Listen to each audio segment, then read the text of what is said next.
expression of our opinions, of our ideas, of our relations, or even of ourselves.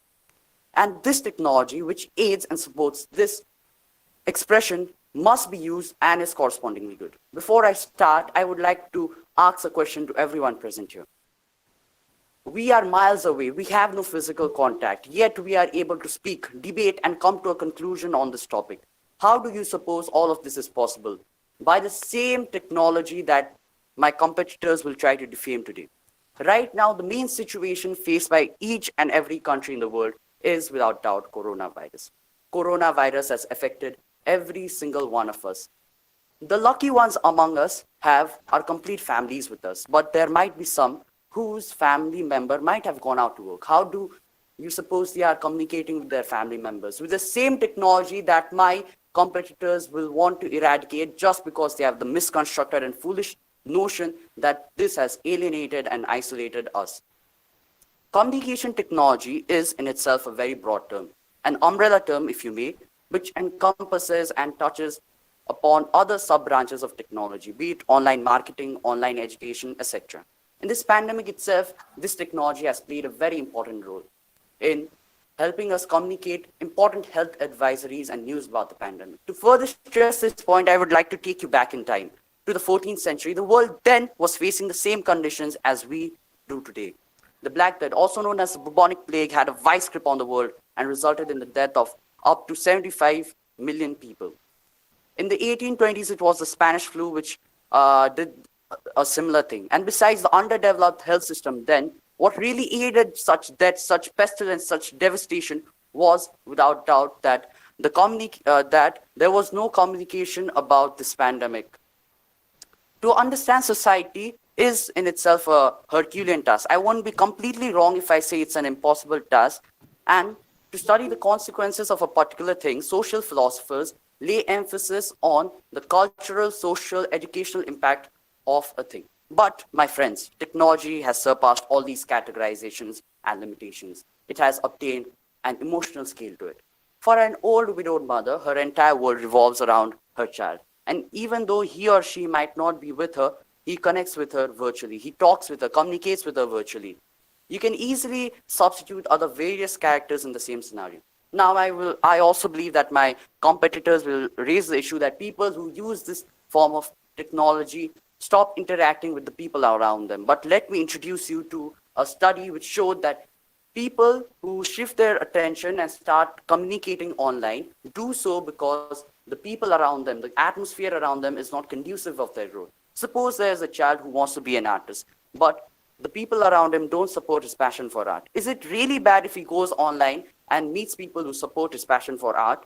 And while we are talking about art and entertainment, let me proceed to tell you about how this technology has helped progress art and entertainment. A study showed that with the use of technology and online streaming platforms like Skillshare, budding artists have got a lot of more exposure. People can make short videos which are close to them and can share them with many people. So how can you say that this technology isolates and alienates individuals, whereas this technology, along with several other factors, is responsible for preserving and maintaining the social fabric such that it is still able to withstand the vicissitudes of the world? Earlier, I talked about following the norm, and another very normal thing now is nucleated families. Joint families are slowly fading away, and families are spread all over India, or even in fact all over the world. How can you expect them to communicate through old conventional methods of communication? Today's era is of growth. Today's era is of dreams and ambitions, and today's era is of connectivity. And anyone who disagrees with this Time. profound and glorious idea, I sincerely hope your views have changed after listening to my brief speech. Thank you, sir. Thank you, Mr. Bushal. Next, we will have Mr. Pratik Sharma. Please be ready while I just finish off some of the paperwork.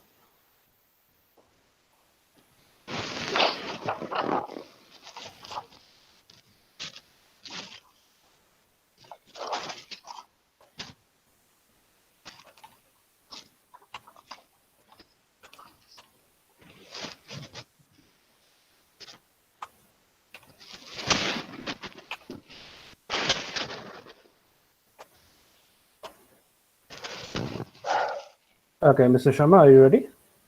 Yes, sir. Okay, your time starts now. It was correctly stated by Susan Cain. When we bathe into the blue light of our gadgets, we are doing many things: surfing, working, gaming, and yes, tuning out the world. Good morning and welcome to all my worthy opponents and respected judges.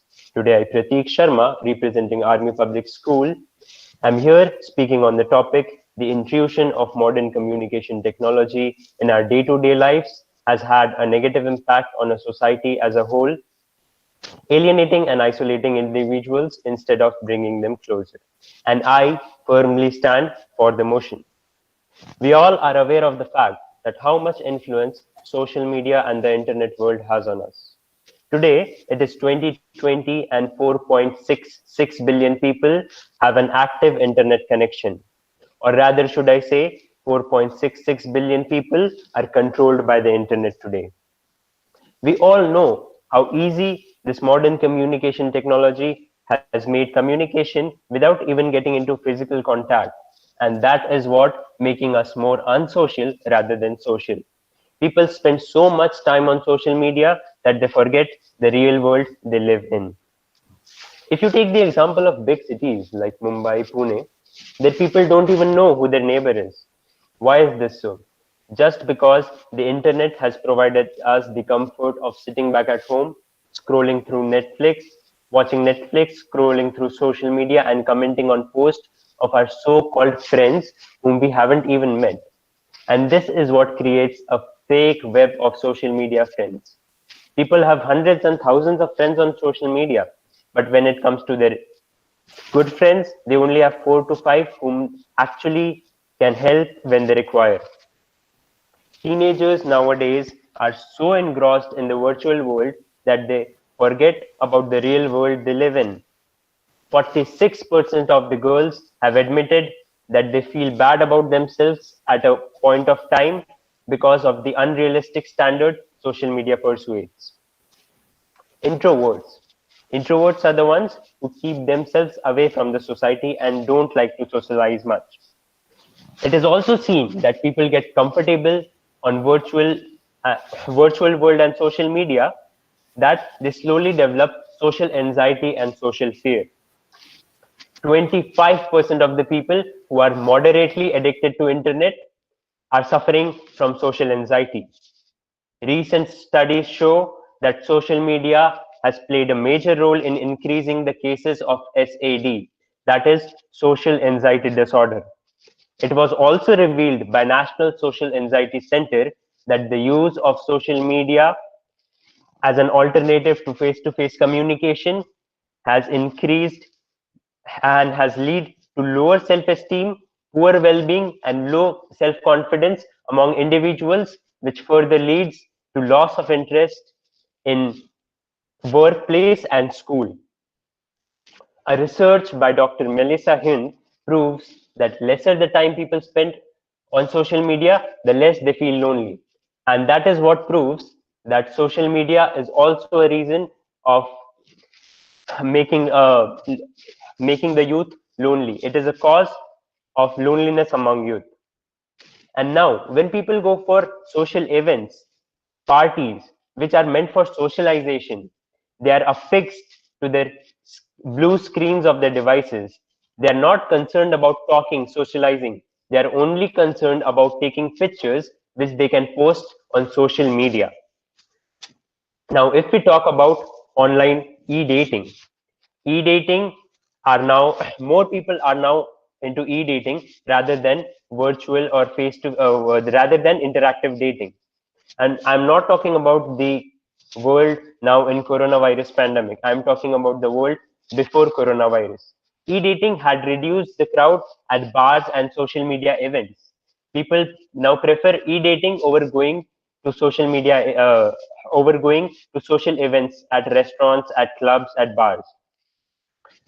A research by Hilda Kawali also proved that almost all children under the age of 4 can use mobile phones, and some of the children at the age of 2 can operate smart devices like iPads when they even can't even speak. And this is what they will turn, and they will gradually turn into introverts when they grow. Now, talking about the earlier times. Remember, in the Thank you. earlier time, when people used to communicate and share their thoughts over dining, now people are so engaged on their social media that they don't even do that. Now, I leave this up to you. Think whether the social media is making you more unsocial or making you social or eating the social person inside you. With this, I rest my case, but not my cause. Thank you. Thank you, Mr. Sharma. I'd like to request Dr. Chatri to disregard anything said after time. Thank you. Uh, and so that I Sure, have sir. covered all. Okay, thank you, sir. So I have covered all the five defenders of the teams. I will now take a 5-minute break. So it's currently 9:51 on my clock. We will resume again at 9:56. The 5 minutes are for the attackers to prepare and finalize their speeches. Okay.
Okay, thank you for your patience. We will now start with the second part of the first round, which is the turn of the attackers.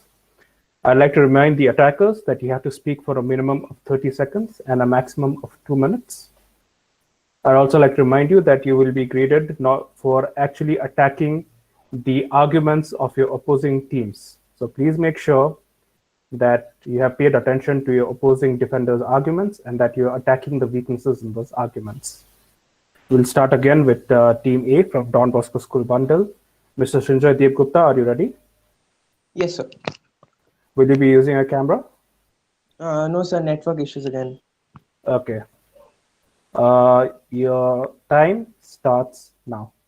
So, a very good morning to my worthy opponents and respected judges. I am Srinjoy Devgupta from Don Bosco School, Bandel, and I'm here to speak on the topic whether social media or whether modern communication techniques has made us closer or has drifted us apart.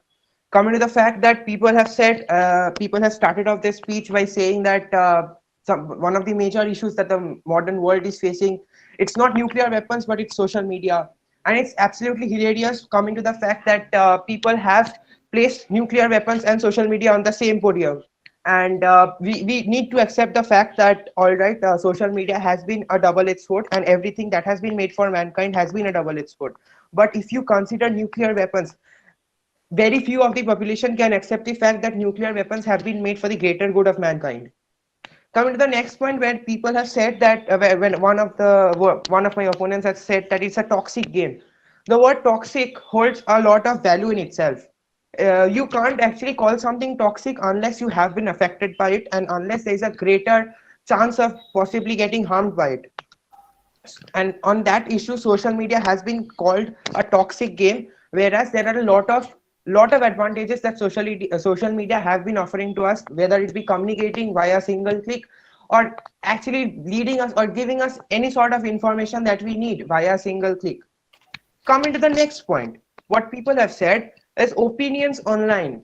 Exactly, my point is that opinions hold the very conception of the term. It depends upon your perception of the opinion. A single opinion can be perceived in various ways. It can be regionalized, it can be religious, it can be a religious one, but it's completely dependent on you as to how you perceive it. And they lash out in anger. That again depends upon the person who focuses on giving his opinion in social media. Time. Coming to the Srinjoy, your time is up. Sir, 2 minutes up. Sir, 30 seconds, please, sir. No, we cannot give you more time. You're supposed to shorten your speech and make it precise and to the point. Thank you, Mr. Devgupta. You will have a chance again in the next round. This is not the end, as you know. Mr. Devsama Bhattacharya, are you ready? Yes, sir. Will you be using a camera? Yes, sir. Okay, just give me a second. Let me remove my presentation. Okay, Mr. Bhattacharya, your time starts now. Good morning, everyone. I am Devsama Bhattacharya, and I am the attacker of Team B of this debate. Okay, so let's start. Now, many of my many of my of the other teams, the members of the other teams, they have spoken that it has technology. It has enabled cyberbullying. Now, what exactly is cyberbullying? We'll find bullying in school. We'll find bullying everywhere. And for that, there are many things we need to keep in mind. Like the government, it has taken many educational programs that we need to be aware of all these things. We will find crime everywhere in this world. Whether you go in the school or whether you go anywhere, crime will be there everywhere. But you need to combat those with your own techniques, and when the government is also providing you many facilities, the government has been warning you, and even many apps like Facebook, Instagram, they have some terms and conditions, and it has truly been warning them.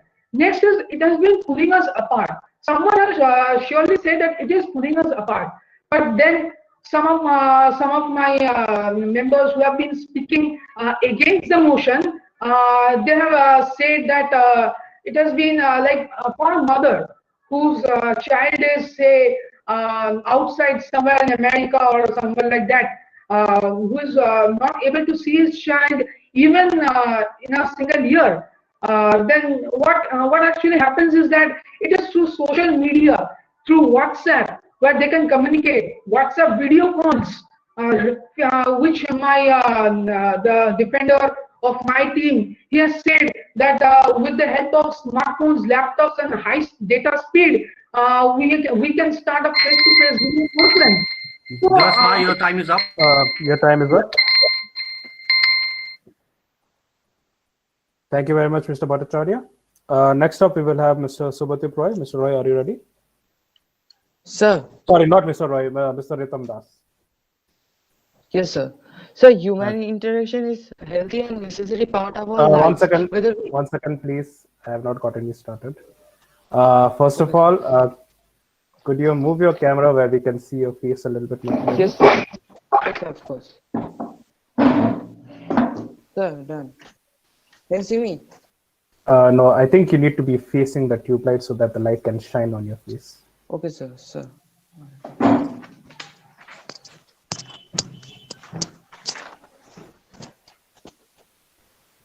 Sir, can you see me? Much better. Thank you so much. Yes, sir. Okay, Mr. Das, your time starts now. So human interaction is healthy and necessary part of our lives, whether we admit it or not.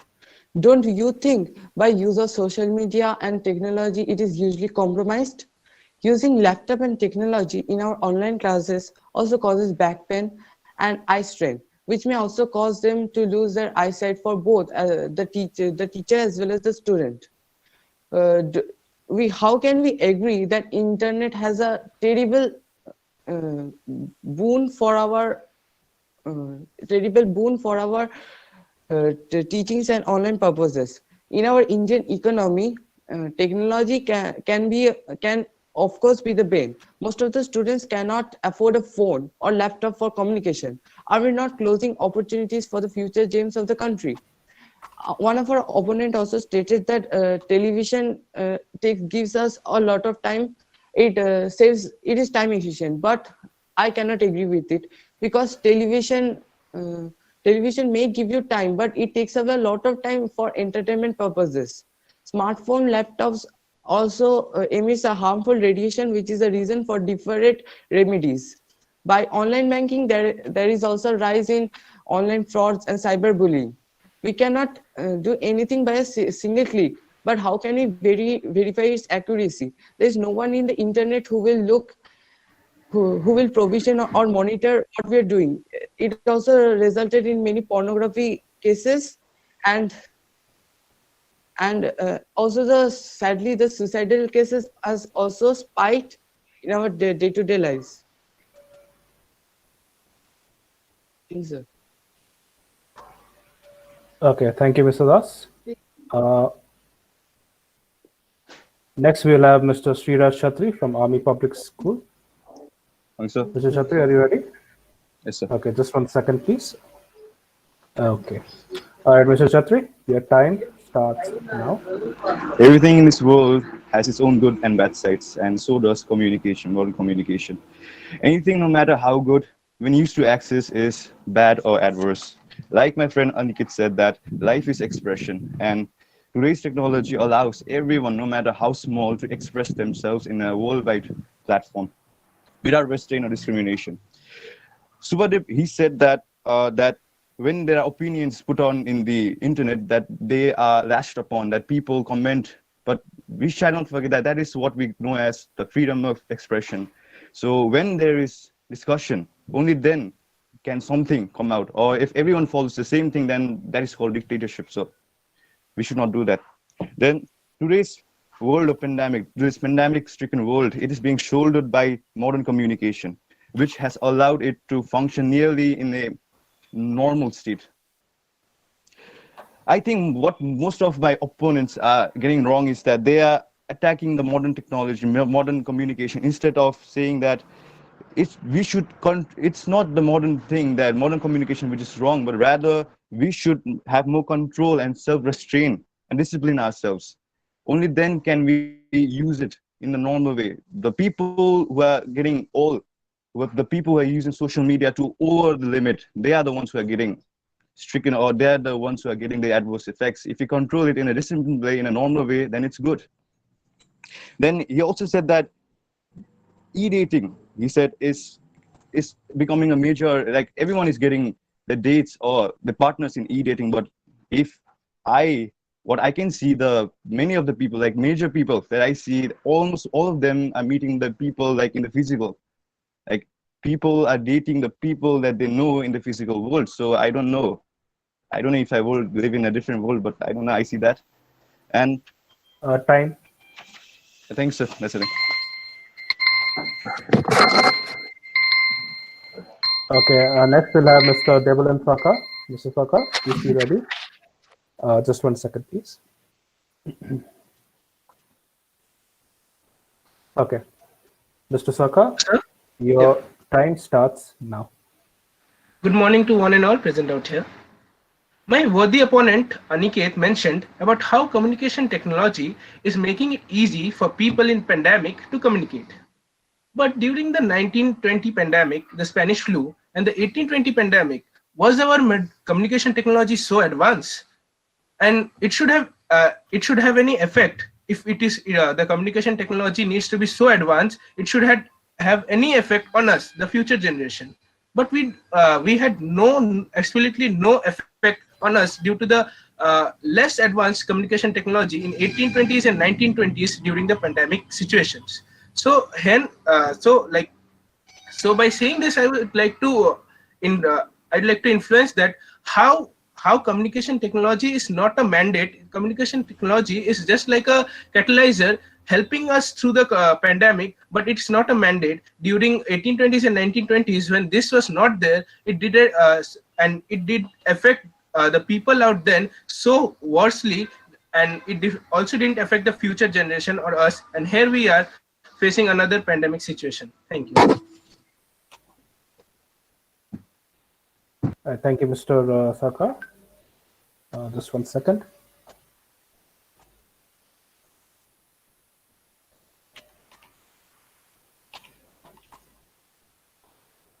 Okay, so that concludes our first round of debates. There'll be a second round I will start the second round in 5 minutes. It is now 10:08 on my clock, so I will start it on 10:15. The 5 minutes are for the defenders to prepare for their second round. While the defenders are preparing, I think that based on how this first round went, that the attackers, I think, feel that 2 minutes might be too short a time period to properly present the speeches. So the attackers, would you like me to raise the time limit for the second round to 3 minutes? Srinjoy? Yes, sir. Yes, sir. Yes, sir. Please, sir. Yes, sir. Yes, sir. Okay, Srinjoy, you're saying yes. Devsama? Yes, sir. Ritam? Mr. Ritam Das, are you there? Okay, I'll skip him for the moment. Mr. Chatri? Yes, sir. And Mr. Sarkar? Sir, I'm fine with both. Okay, thank you. Mr. Ritam Das, are you there? Yes, sir. Okay, would you like me to increase the time limit to 3 minutes Yes, sir. for the attackers? Okay, so for the next round, I will give the attackers a maximum of 3 minutes and a minimum of 1 minute. All right, thank you very much. For our rest of the crowd present here, we will now start with the second motion of the debate. The second motion is on the topic of artificial intelligence. The motion is the current growth of machine learning and artificial intelligence is the next step forward for humanity and must be encouraged as much as possible. The teams for the motion will obviously be defending the statement, while the teams against the motion will be opposing the statement. Defenders, you will start in 3 minutes. Meanwhile, I'd ask the rest of the crowd for the patience while the defenders are getting prepared. Sir, I had a query, a small query. Yes, Mr. Dev Gupta. Sir, are we having rebuttals? Are you having what? Rebuttals. Rebuttals in which you directly question the defenders? Yes, sir. No, I did not incorporate that into this debate, unfortunately. All right. All right. Thank you, sir. Thank you.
Sir, what was the new time limit for the attackers? 3 minutes maximum, minimum 1 minute. Okay, sir. I will extend the preparation time by a few minutes. Dr. Chatri is a little bit is indisposed for a minute or two.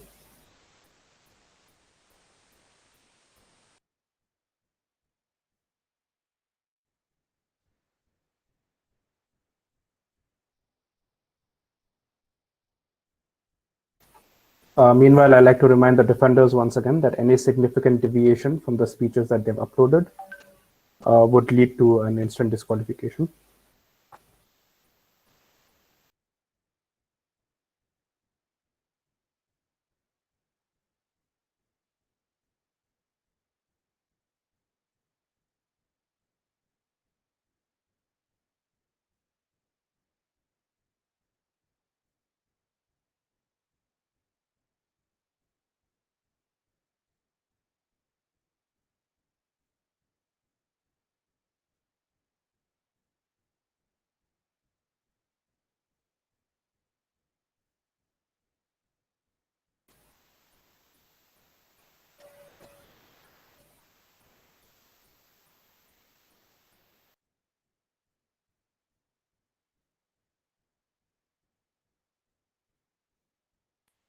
Prajal sir, are you ready?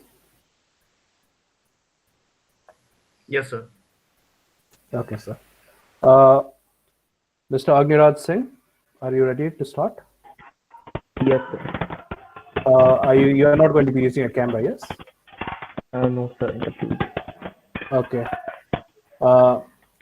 Your time starts now. A very good morning again to the esteemed judges and all my fellow competitors. The motion for the debate is the current growth of machine learning and artificial intelligence is the next step forward for humanity and must be encouraged as much as possible. And I strongly stand for the motion. Who would have thought that machines would take over the world someday? Who would have thought everything would go virtual? Yes, it was the least expected. Even artificial intelligence was. Coming to the fact that humans are always the wheel of evolution, artificial intelligence has been nothing but a brainchild of. From time immemorial, human labor and machine labor have always comprehended each other. However, they never had this spaces specifically. Now, as time changes, the world moves forward. Artificial intelligence is considered as the most suitable replacement for it. The importance of artificial intelligence has been on the rise because it has helped economic organizations to multiply their profit margins. Artificial intelligence has even helped to reduce the limitations that economic organizations were facing. Luxury is one of the cornerstones on which the present society is based on. And there can be no ignoring of the fact that artificial intelligence has made our lives more comfortable. Artificial intelligence has taken over almost all spheres of life and has definitely made our lives easier and more comfortable. Starting from the minimal cell phones to the largest of supercomputers, almost everything that has affected in our life in a positive way is artificial intelligence. Even the online or virtual classes we attend and the present debate we are ending is also a result of artificial intelligence helping us.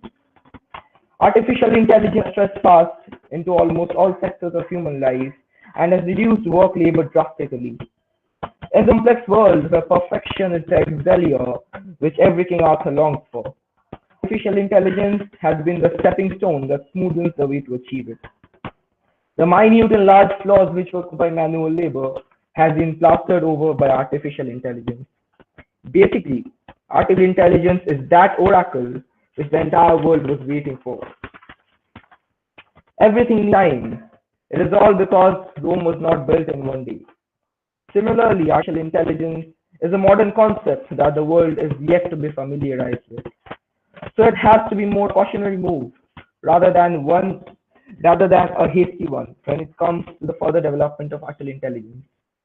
But there can be no denying of the fact that the current growth of machine learning and artificial intelligence is the next step forward for humanity, must be encouraged as much as possible. Hence, on a concluding note, it is said that nothing is lost until your mom finds it. but I would prefer my robot to do the handling because mom needs some rest to, because my mom needs some rest to write. Thank you. Thank you, Mr. Singh. Next, we'll have Mr. Aranyak Chatterjee.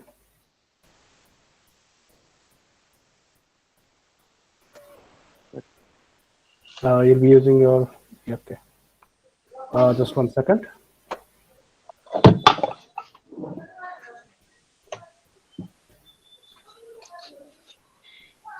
Okay, Mr. Chatterjee, are you ready? Okay. Your time starts now. The theory and development of computer systems able to perform tasks normally requiring human intelligence like visual perception, speech recognition, decision making, translation of languages, and various other things is called artificial intelligence. This technology has proved to be very useful for humanity. I and my team support the statement the current growth of machine learning and artificial intelligence is a next step forward for humanity and must be encouraged. Firstly, I would like to talk about the robots. A robot is a machine resembling a human being and able to replicate certain human movements. These are designed to perform those tasks which are difficult for humans to perform and can even go to places difficult for humans to reach. For example, in the medical field, if a very sharp but tiny object pierces the skin and goes deep inside our flesh, by penetration, it is very difficult to perform a surgery in such deep seated areas of our body. So, a tiny human like robot with an inbuilt camera is inserted inside the flesh through the skin. It then travels through the flesh and reaches up to the sharp object. Then it images that area which is visible on the screen connected to the inbuilt camera, and then it picks that sharp object with the help of its magnet if it is an iron material, and then travels back through the flesh out of the skin with that object. Thus, the sharp object is taken out and the injured skin area is stitched and the problem is solved. The damaged part of the flesh, which is photographed, can then be cured using other techniques later on. Besides this, robots can go to places like in the interior of the sun to image the explosions and other things going on there. Robots are also used by important international political leaders as personal bodyguards and servants whom they can control with the remote. And these servants or bodyguards never fail in protecting them because they are not humans and they are computerized. Other than robots, we also have supercomputers which play an important role in the field of computer science. These computers are used for a wide range of computationally intensive tasks in various fields, including quantum mechanics, weather forecasting, climate research, oil and gas exploration, molecular modeling, and physical simulations, etc. Now, instead of using drills to explore oil and petroleum reserves, we use machines manipulated by these supercomputers for the purpose, and much less effort is utilized in doing this way. And it also reduces the harm which we can undergo due to exposure to certain gases like methane gases if we go too deep underground. Besides this, in developed countries like USA, artificial intelligence has been used for alienating poverty. For instance, researchers at Stanford University have used a tool to track poverty levels in African and Asian villages over time by scanning satellite images for signs of economic well being, which have successfully found out the places with intensive poverty. Thus, we can also say that artificial intelligence has also contributed a lot in alleviating poverty to a great extent. Artificial intelligence is also used in rocket launching, cyber navigation, etc. AI is on the path of its development. The Indian education system is planning to introduce artificial intelligence as a subject in schools and colleges in the future. I give this point to support my son. Thank you. Thank you, Mr. Chatterjee. Next up, we'll have Mr. Subhadeep Roy. Sorry. Next up, we'll have Mr. Subhadeep Roy. Just a second, please.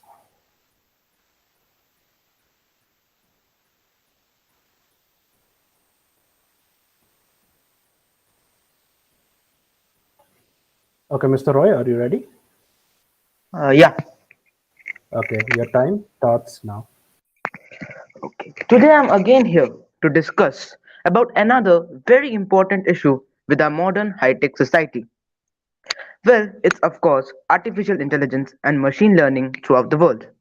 As rightly said by one of the greatest scientists of our time, Stephen Hawking, that AI could spell the end of humanity. And I fear that this word would be proved absolutely correct by another decade. First, and the most disastrous impact that AI could have in our entire modern society is, of course, job automation, as robots could increase workplace efficiency while keeping costs down, and thus it may cause a major part of our population to lose their jobs and influence the economy drastically. There's already a huge issue of unemployment in developing countries like India, even without complete job automation. Thus, the situation would be really imaginable if these countries adopts complete job automation, leading technology to be really our masters, rather than just being a helping hand. The next aspect that worries me the most is the security of the systems. Well, there might be possibilities of cyber criminals hacking into sensitive AI systems. AI systems could be used to hack into other AI systems as well. As an article from a Bistic magazine pointed out, that AI system could hack a system within a few hours, which human may take months or weeks to do. Well, also as more and more AI systems are implemented, the human independence on machines will go on increasing. We can already see that tech addiction has been a great sort of problem with an entire modern society. And the introduction of AI system throughout the world would make the scenario really unimaginable. Human interaction is the healthy and necessary part of our lives, whether we admit it or not. Well, now, it also would not be awkward if I say AI could spell the end of humanity. According to a recent report by Newsweek, by the next 2 or 3 decades, AI systems would perform our tasks even better than we really can, as they may be driving cars, performing surgeries, even better than we ever can. Some of the most influential people of the world, like Bill Gates, Elon Musk, have already expressed their deep concerns on the fact that how AI is developing. If AI systems gain consciousness, then they could easily develop their own society, which may also cause unwanted conflicts between the human society and the AI society, which poses a great threat on the entire human civilization. The time has come to stop being dependent on the machines and rather depend on human intelligence and avoid technology to rule our lives. Thank you. Thank you, Mr. Roy. Next, we'll have Mr. Aniket Bhusal from Army Public School. Mr. Bhusal, are you ready? Yes, sir. All right, please give me a moment to set up.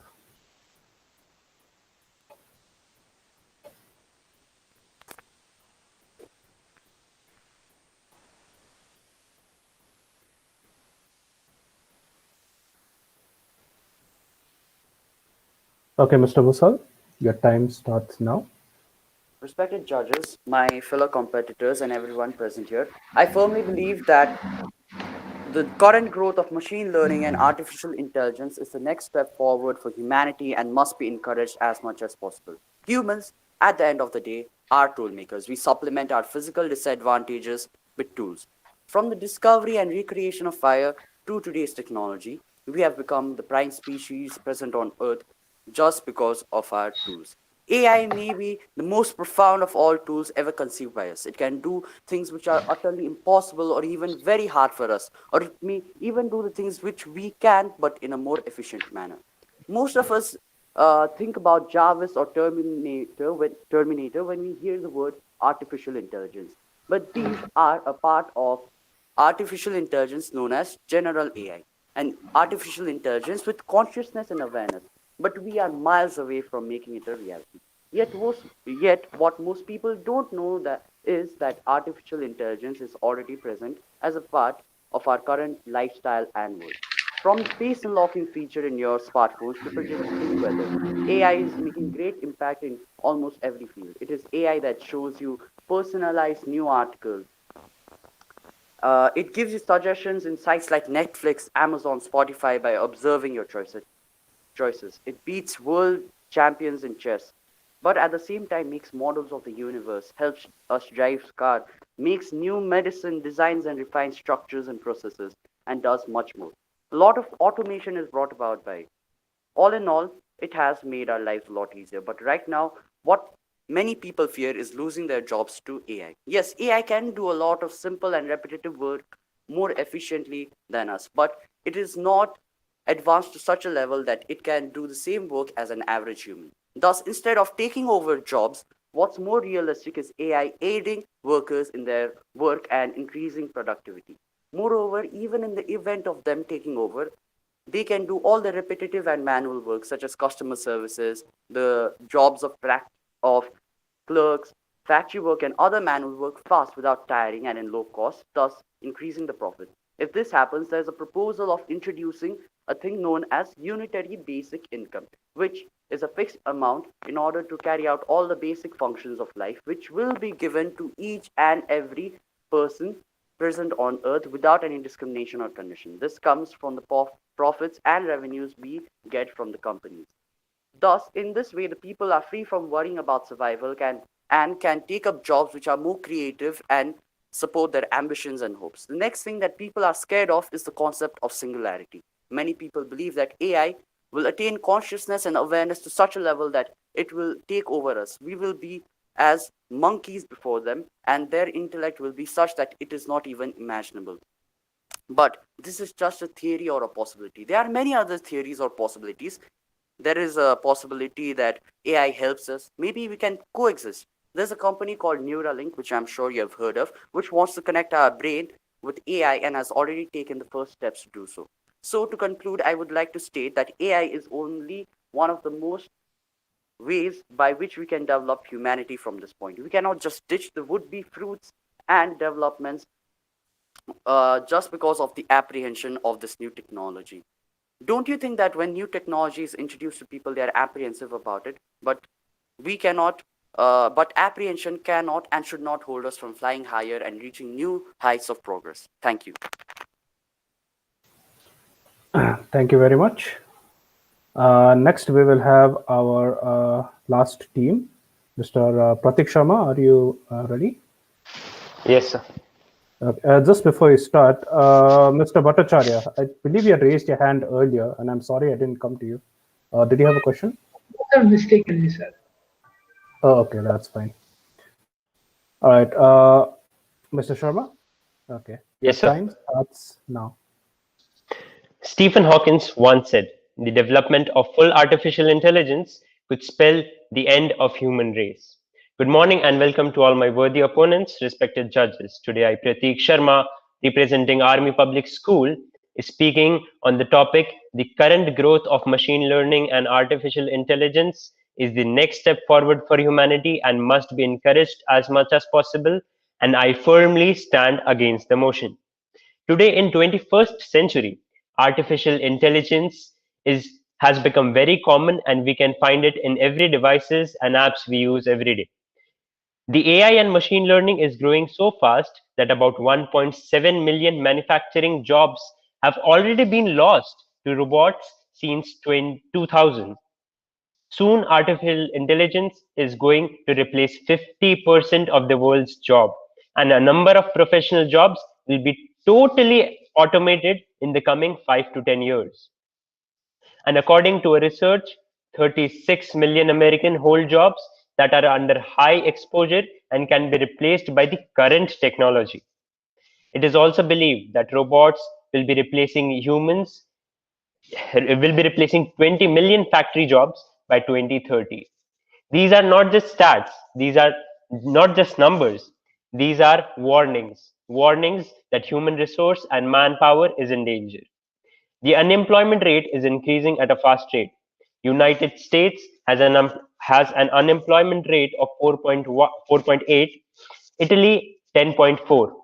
As the AI will develop, it will take more jobs and will create and will rise unemployment, and which will further lead to poverty and which can be a big liability on the world. So it is obvious that the growth of artificial intelligence and machine learning is a big threat to manpower. The biggest example of this can be Amazon Go stores. Amazon Go stores have entirely replaced salesmen, cashiers, and all the manpower, human resources of a convenience stores. Amazon have built a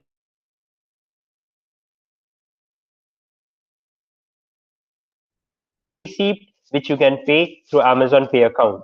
Currently, there are 27 such stores in USA and they are still expanding.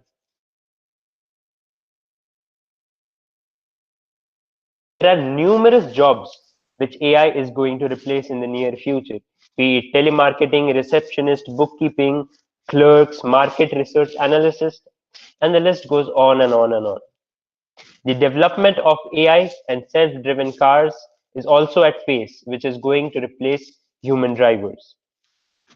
New and modern technology should be developed for the well-being of the people, but now AI is doing the exact opposite. It is widening the gap between the rich and poor. The advanced technology costs more and it is inaccessible by the poor, and only the rich members of the society are getting benefited from it. For example, due to the advancement of AI in medical sciences, the expected lifespan of poor and the wealthy have diverged significantly. Now, engineers are also working on bringing human emotions into robots. And if AI and machine learning keeps growing at this rate, soon human existence will be in danger. Bill Gates has warned that humans should be worried about the threat posed by artificial intelligence. Stephen Hawking says that AI is a spell that can end human race. All these famous personalities like Stephen Hawking, Bill Gates, Gray Scott, Amit Ray fear AI and believe that AI can be a danger for human existence. Even the famous tech giant Elon Musk fears AI. At last, I would like to end by quoting Elon Musk. He says, with artificial intelligence, we are summoning the demon. Thank you. With this, I rest my case, but not my cause. Thank you, Mr. Sharma. And with that, we are done with the defenders round for this motion. I will give the attackers 5 minutes to prepare their speeches. It is currently 10:35 on my clock. We will start again at 10:40. Just a reminder, the attackers can now speak for a maximum of 3 minutes. So you may start preparing now. And I would like to ask the rest of the audience for their patience while we wait for the attackers to get ready.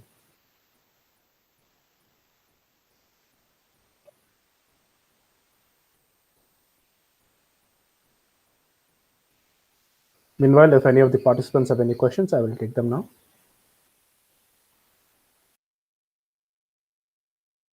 So I didn't have a question, but I had a issue. Is that when the last debater was speaking, I think he had some network issues, and that is why we all missed out on certain parts.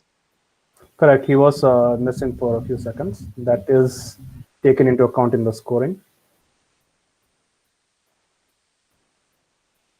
Regarding network issues, and I believe it was stated in the rules that there will be no special consideration for it, but his speech will not be restarted as well.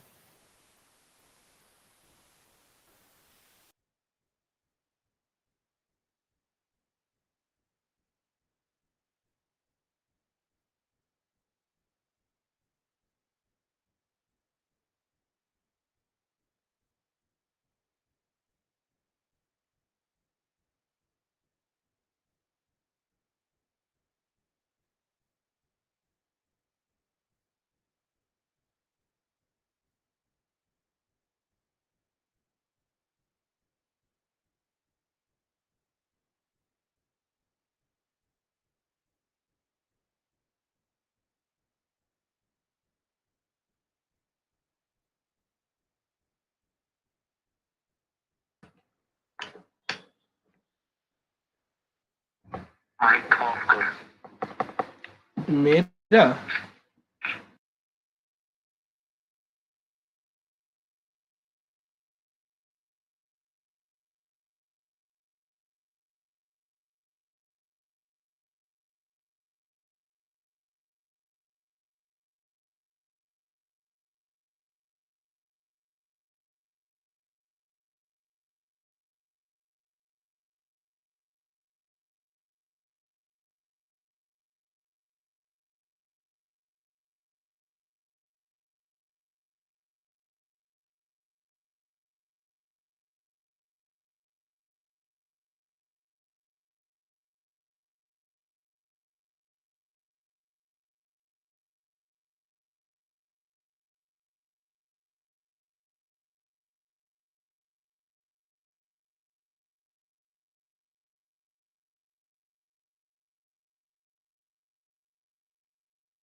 I'm extending the speech time by a few minutes. Our judge has just had a slight internet issue and has dropped from the meet.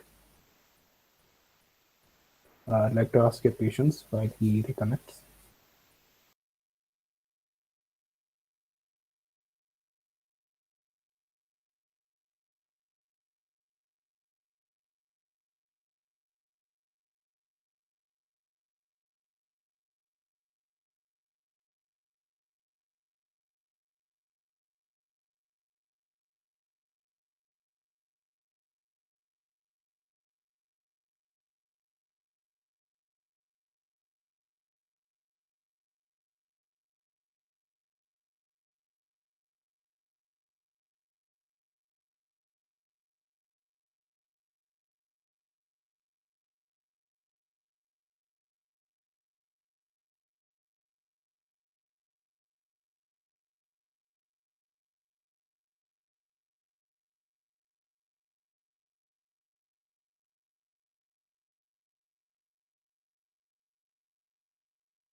Yes, sir. I mean, extremely sorry. It's my internet.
May I request you for your patience as Bikramjit sir is trying to join. He's having some issue with the mic. Okay.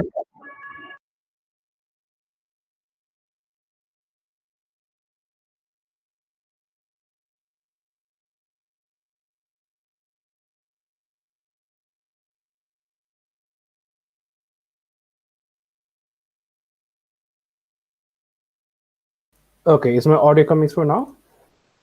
Shravan, could you please give a confirmation? Yes, clear. All right, I am very sorry about that. My mic decided to stop working in a very, very inopportune moment, and I had to restart my computer. Okay. All right, so we will now start with the attackers round. I do once again apologize to everybody who has kept waiting. Mr. Srinjoy Devgupta, are you ready? Yes, sir. Yes. Dr. Chatri, are you ready with the timer? Dr. Prajwal Chatri? Yes, sir. Okay. All right, Mr. Devgupta, your time starts now. A very good morning to my worthy opponents and the respected judges. I'm the attacker of Team A, and again coming to the very onset of the debate and the very topic that is artificial intelligence is the next stage of human existence or human survival. Many of my worthy opponents have spoken about job automation, dependence on machines. Time has come to depend on human intelligence. So, at the very onset, I must explain that job automation is something which needs to be inculcated in our society, whether near or far. And as already said by people, that it is a major part to lose jobs, is a major part of the society to lose jobs. What we need to take in contention is that perfection is the very cornerstone of the society, and everyone in this world, whether rich or poor, demands perfection. And in order to make it much, and in order to make any work efficient or perfect, we need machines to do that, and that has been proven from time immemorial. So it's not about it's not about losing jobs from various people. It's about making the jobs much more perfect and efficient. Next, dependence on machines. Until machines were invented, which was way back in the 16th century, the jobs or the activities that were done by the humans were inefficient, flawed, and had a lot of mistakes in it. And after in the invention of the machines, people started depending on machines just because they felt that it was a kind of an object that could be dependent upon and could do the work easier, faster, and efficient. Next, the very essence of my entire speech has been told by one of the defenders hilariously, and that is AI can perform the jobs better. And as I always said, that perfection is the very cornerstone of the society, and AI can perform the jobs better. So there should be no disregarding the fact that AI should be the next step in human invention. Time has come to depend on human intelligence. This is one point which needs to be explained, because human intelligence and AI are two very different things. Though AI has been the brainchild of human intelligence, but we must accept the fact that efficiency is the basic thing which we demand right now. Coming to the next point, self-driven cars, self-driven objects, and everything. We must accept the fact that the people look for perfection, people look for comfort. Luxury is one of the basic entities that people look for today, and self-driven cars has made our lives much more luxurious. Human existence, it is, again, as I said in the first speech also, that your opinion always depends upon your perception. It Mr. was Joy, not. your time is up. All right, sir. Mr. Devgupta, your time is up. Thank you. All right. Next, we will have a Team B, the attacker from Team B, Mr. Devsama Bhattacharya. Mr. Bhattacharya, Yes. are you ready? Yes. All right. Your time starts now. A very good morning to everyone. Today I am Devsama Bhattacharya, the attacker of Team B, and today I am to speak for the motion that the current growth of machine learning and artificial intelligence is the next step forward for humanity and must be encouraged. Now, many people were speaking that that the introduction of artificial intelligence might cause security issues. Like we don't know that it might result in the destruction of humanity as well. But then, before the invention or before the making of any robot, there are some laws which have been suggested by Asimov, a scientist, which are to be kept in mind. And the first law is that a robot may not injure a human being or through inaction allow a human being to come to harm. And so I don't think that since this law is kept in mind while the creation of any robot, so I think that there will be no security issues at least. And thus it seems to be highly illogical. Next is about the contribution of well-being. Sir, we find that a recent we call it and they have used the Stanford University. They have used a tool to track poverty levels in African villages. So it has contributed to the sign of economic well-being also. So I don't think again there will be any issues regarding this artificial intelligence, which most of the other teams who have been opposing this statement have said. So it also again shows no logic. Next again is the employment issue. As many of my fellow members who have spoken for the motion, they have already said that it will only help the people working in different places, but it will not cause any employment issue, because finally brain which has been created by human beings, that cannot exceed the human brain, that can in no way exceed the human brain. And it will only serve its hand in many purposes. For example, in the surgeries, which are very difficult for human beings to perform, it can be performed easily with the help of artificial intelligence, with the help of robots and so on. Thank you, sir. Thank you, Mr. Bhattacharya. Next, we'll have the attacker for Team C, Mr. Ritam Das. Mr. Das, are you ready? Sir. Yes, sir. Okay, Mr. Das, your time starts now. Can we disagree the disastrous impact job automation would have done in our day-to-day society, increasing unemployment rate by many folds? There is also no way we can trust the accuracy of artificial intelligence. And even now in the present situation, as more and more artificial intelligence is introduced, the security goes on depriving, as rightly presented by my companion. Also take addiction, which is already a huge problem. Without proper introduction of robots or completely developed artificial intelligence in our life, now it is really unimaginable for us to what would happen if the systems are introduced in our lives. Also, there are possibilities of AI systems gaining emotions. Now, in this case, too, can we take the responsibility of their well-being? Artificial intelligence in that case may also develop the society, also cause unwanted conflicts between us, and can we really control them after that stage reaches? After the stage reaches, we are introduced in our lives. Will robots become our master's family? Can we control the disastrous impact? Thank you, sir. Thank you, Mr. Das. Just 1 second. Next, we will have the attacker for Team D, Mr. Sriraj Chatri. Yes, sir. Mr. Chatri, please give me 1 moment.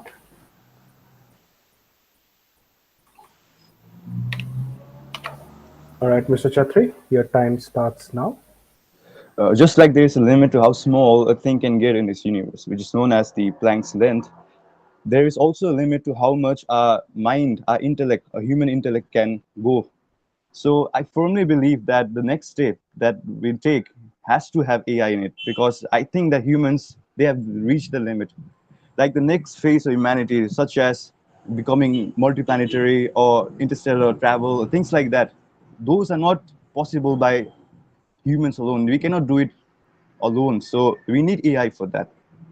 And things like job automation. Yes, many AI, they are taking away the jobs, but we must not forget that the jobs that are taking away are quite simple. Like they are the jobs that people do as machines.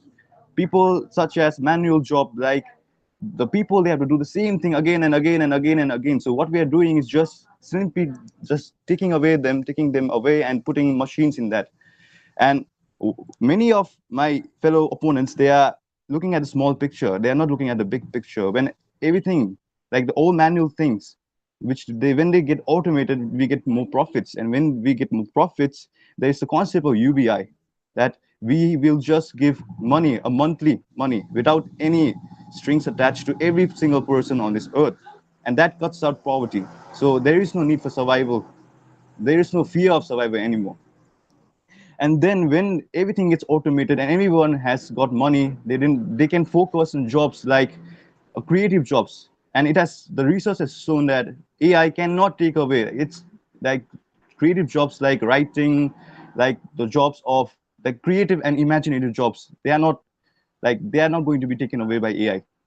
So people can focus on that. They can become creative. They can become imaginative, and which will make the society more productive.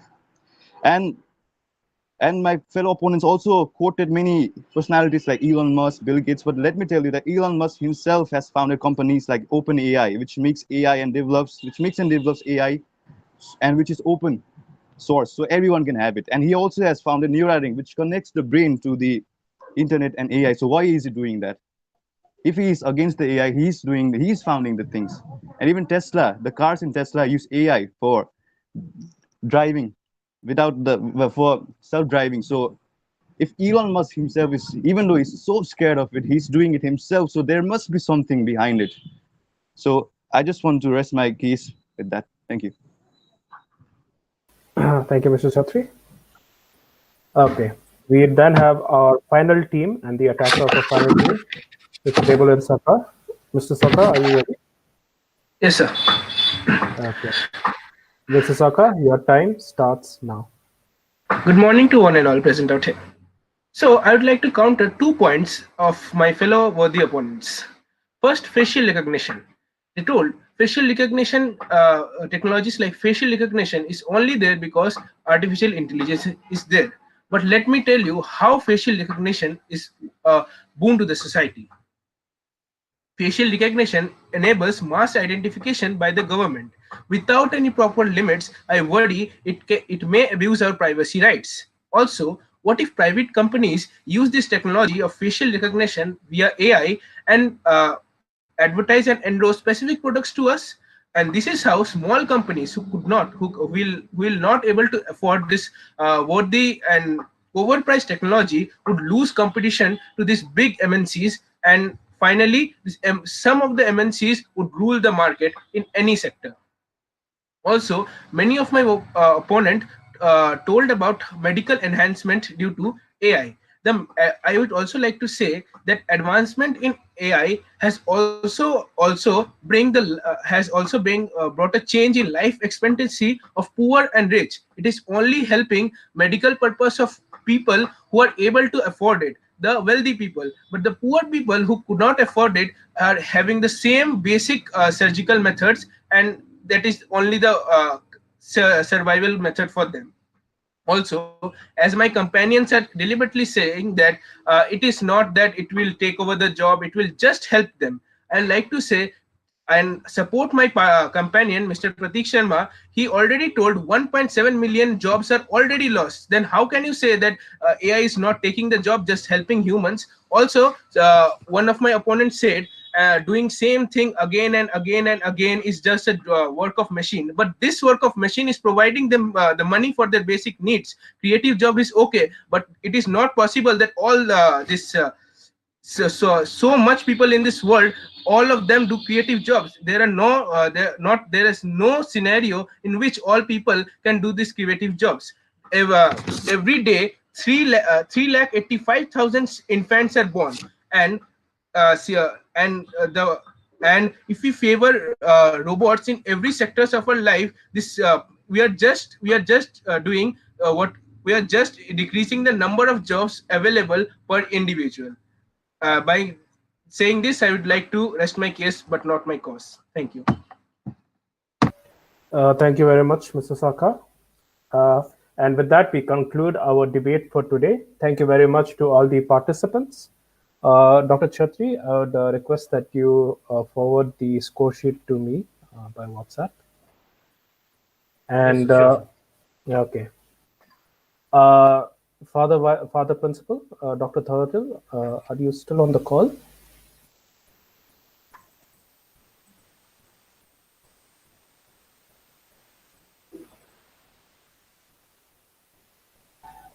I believe he might not be on the call. Yeah. Okay. Finally, I'd like to thank everybody who took part in the debate today. I'd like to thank everyone who also attended the debate and listened along. And I'd like to give a very big thanks to Dr. Prajwal Chatri for agreeing to judge this event. He is currently under a significant time constraint. So, Dr. Chatri, I would like to request that if you could say a few words about your thoughts on the motions for today and the speeches of the contestants. Yeah, thank you, sir. First, I'd like to congratulate participants both from Don Bosco School, Bandel, and Army Public School, Bendubi. It was, in fact, a very interesting session, which I found very in terms of research, both for and against the motion for the topics artificial intelligence and communication technology. So I found both for and against a very strong points noted by the participants, and in fact this has created a delicate balance for me as well in terms of whether to go for or against communication technology and artificial intelligence. So overall, what I wanted to say was that the participants have done a tremendous job in terms of their researching the topics and disseminating their views and ideas. Overall, I think the participants, the audiences who have also participated must have gained some idea and about the artificial intelligence as well as communication technology. So once again, I congratulate you and thank you for participating in this event. Thank you. Over to you, sir.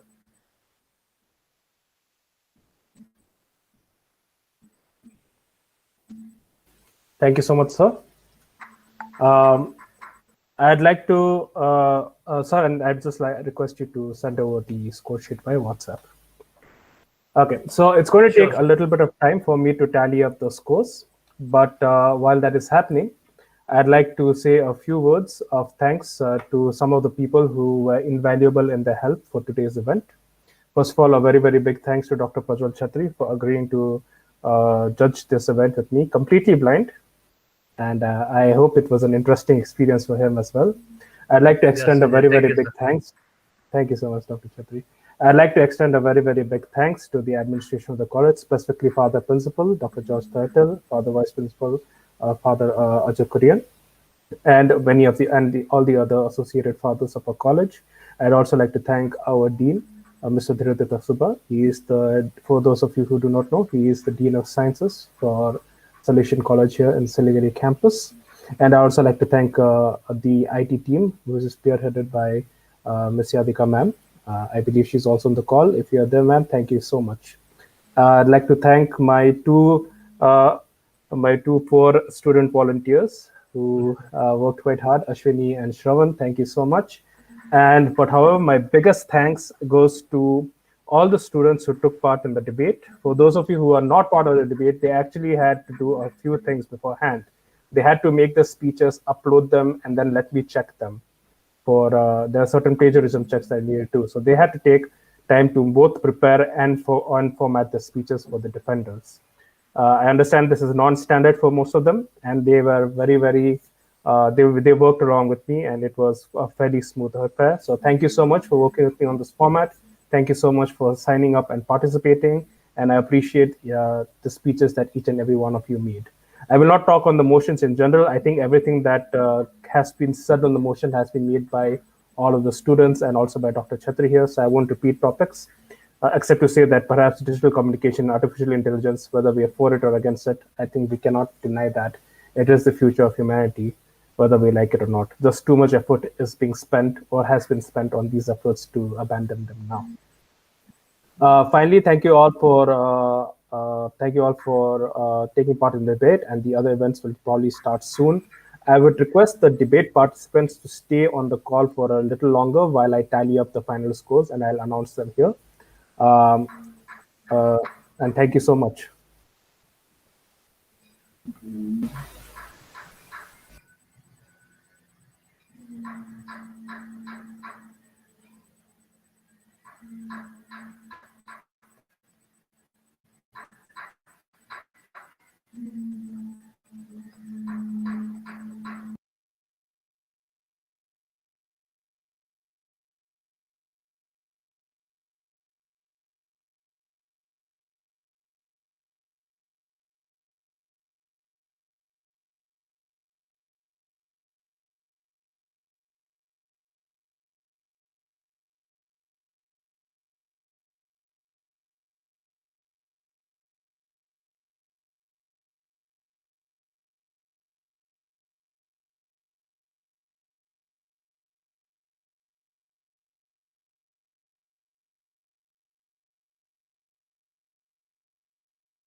Okay, thank you so much for your patience. Sorry about the delay, and I also should apologize about the delay when my computer decided to act up. I will now announce the results for today's debate. And beforehand, I'd like to say a very hearty congratulations to our top 3 finishers. And for the other 2 teams, while you might be disappointed to not be in the top 3, please do not think that the efforts are wasted. It was a great debate to listen to, even if you may not have made it into the top 3 ranks. In third place, representing Don Bosco School Bandel, I'd like you all to congratulate Team B, composed of the defender, Mr. Aranyak Chatterjee, and the attacker, Mr. Devsama Bhattacharya. Mr. Chatterjee and Mr. Bhattacharya, congratulations for coming third. In second place, representing Army Public School Bengdubi,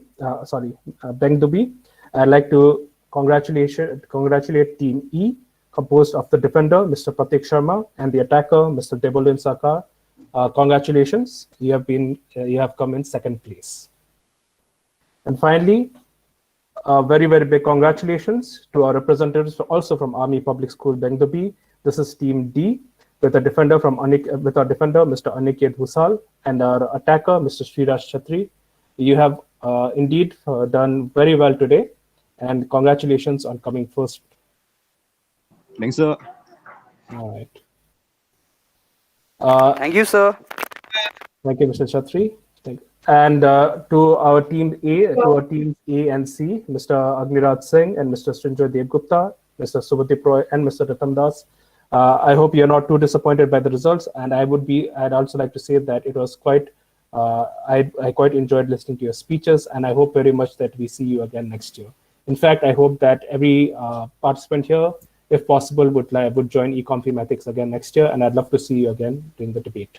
Thank you all so much. And with this, I will conclude the debate. And I hope you all have a good day and enjoy the rest of the events. Thank you, sir. Thank you, sir. Mr. Thank you, sir. Thank you. Thank you, sir. Thank you, sir. Thank you. Thank you, sir. Thank you. Thank you, sir. Thank you, Mr. Devulin.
Sir, sir, can you let my friend in? Shuvdeep Roy.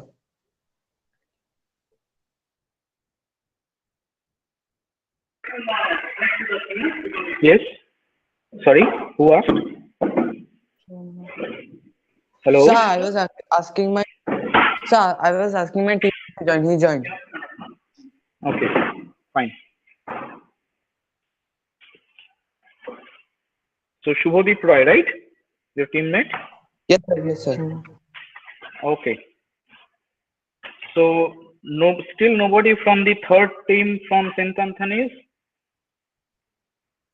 Kirti Brahma, Akash Prasad, Keshav Agarwal.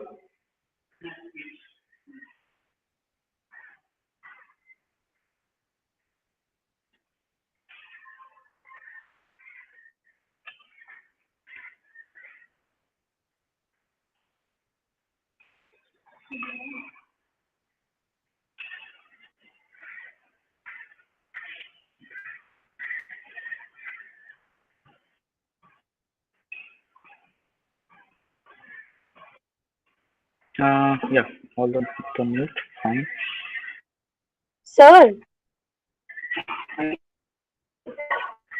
so this is Avishikta Paul. Yes. I am present. Okay. Okay, sir. You switch off the mic. There.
for the sub-event Math Quiz.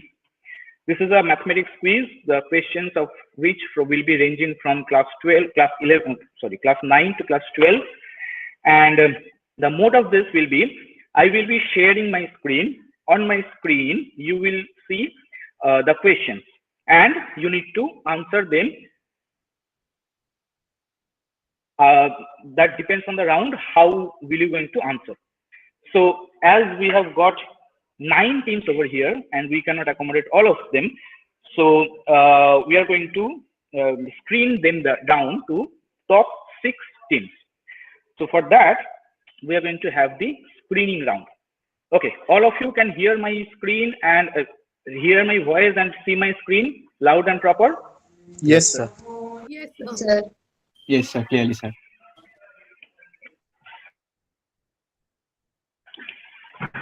Elma, you please keep the chat box open there. Okay, so we're about to start the screening round. Now, here in this entire math quiz, we have declared this added axiom. We know mathematics has got plenty of axioms on which the entire mathematics is standing up. The Euclid's 5 axioms and Zermelo's Frankel's set theory axioms. So here, since all those things are for pen and paper, offline mathematics, and this is online, so we have this added axiom. Internet is the king and the king can do no wrong. What do I mean by that?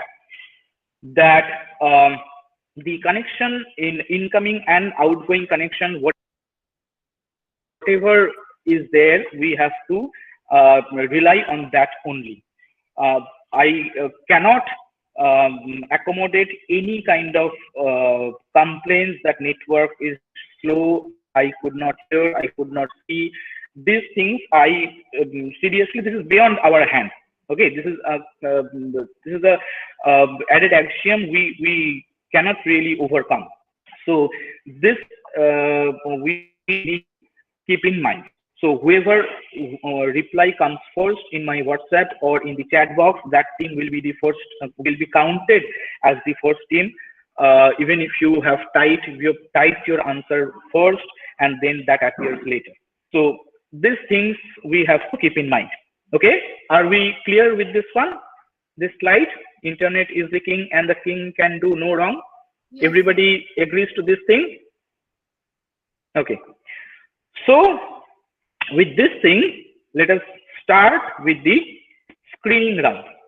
So we are calling it round 0. Sir. Now, these are the rules. Yes. Yes. May we write down the answers on a piece of paper and then click a photo of the paper and send you? Yeah, okay, no problem. Thank you, sir. No problem. Okay, but preferably it is you send the options only. All the questions will be multiple choice questions and your answers will be your options only. So it is always preferable that you send the question number and then the answer option. Okay? Okay, sir. That is always more preferable. Okay.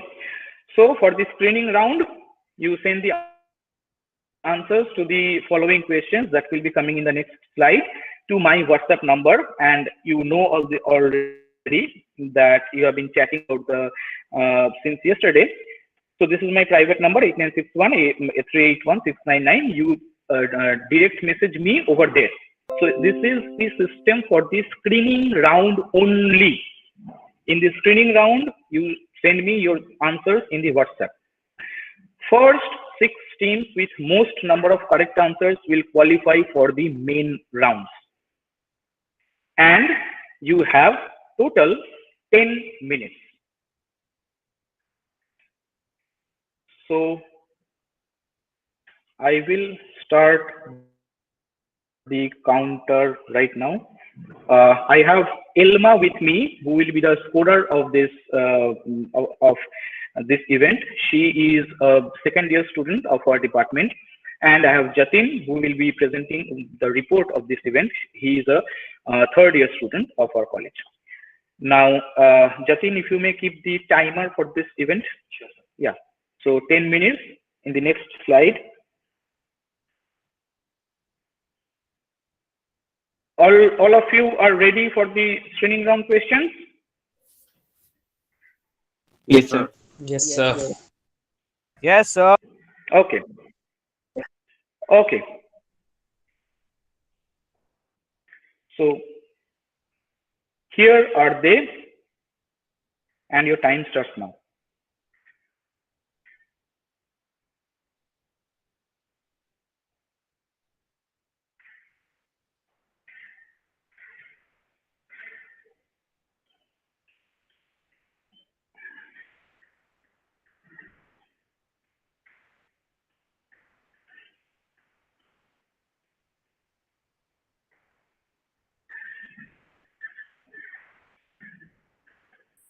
So where is the question? You can see on the No, sir. screen. No, sir. Yes, sir. Sir, he has It is pinned you. there. That's why I cannot see. Hello. Yes, sir. I cannot see the question. It is there on the screen. No, sir. The I cannot screen see is. it. I can see you. Sir, he has There is. pinned you. That's why. Huh? Sir, he has pinned you. That's why I can only see you, not the question paper. You please unpin myself, and there is a presentation by Shubhajit Paul. You go Okay, there. I've got it. I've got it. I've got it. Yes, yes. Okay, okay.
Sir, I cannot see Yes. the question.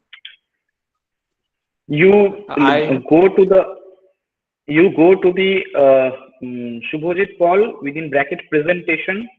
You click on that. There is a presentation going on.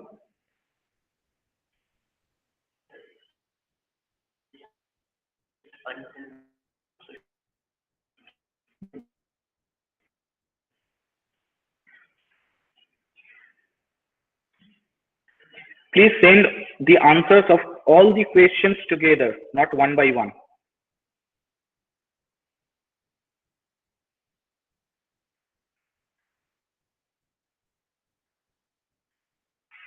Sir, we only need to write the options, right? Yes. Please send all your answers together and not one by one.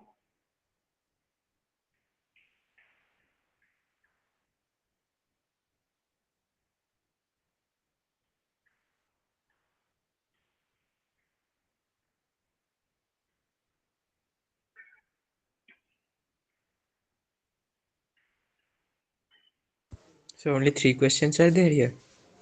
Yes, for the screening round.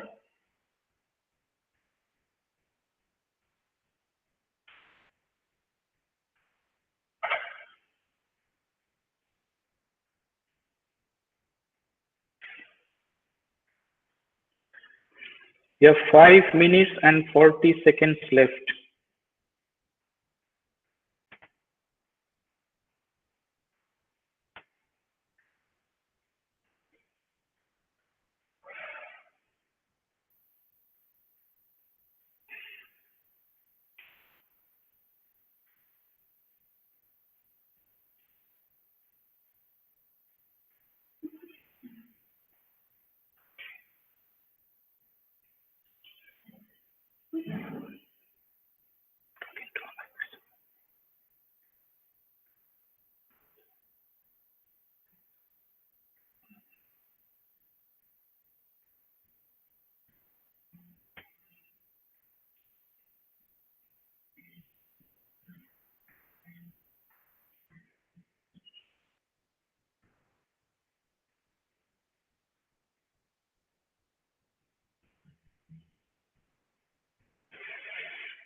3 minutes and 45 seconds.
Sir, is there negative marking for this round?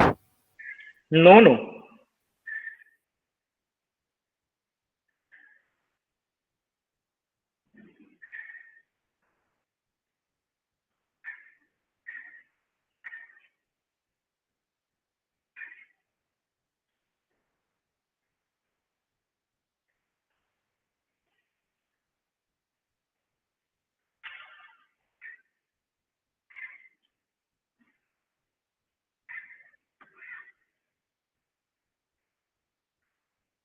Last 2 minutes.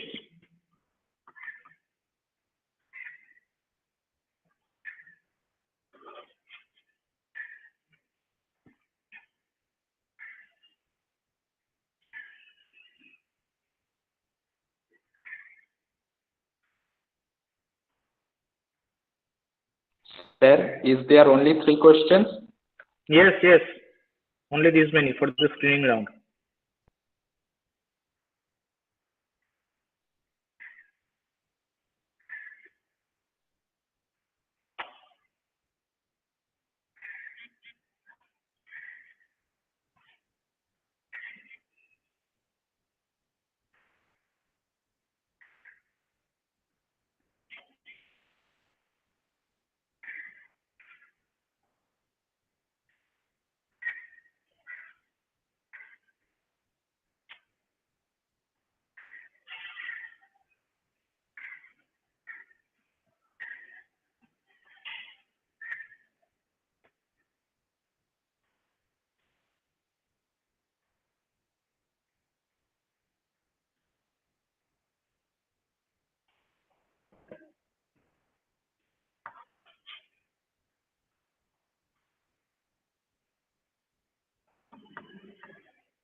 Last 30 seconds.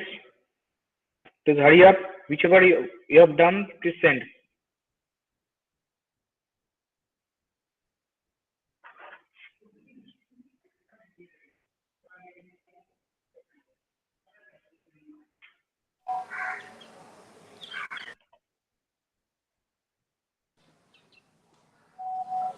Sir, Yes, have you received from the DBB1 team? yes. Time up.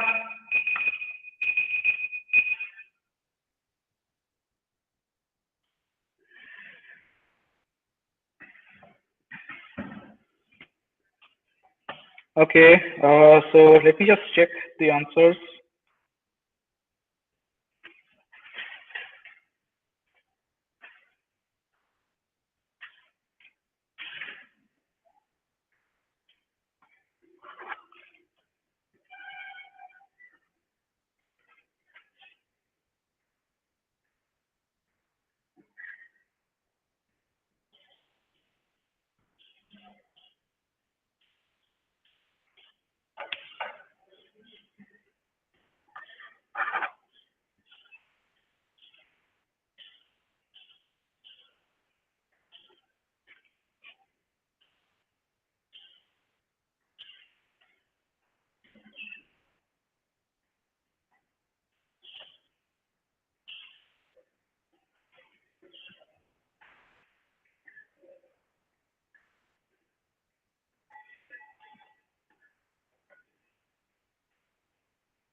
By the way, these are your answers.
Please do not send any more answers.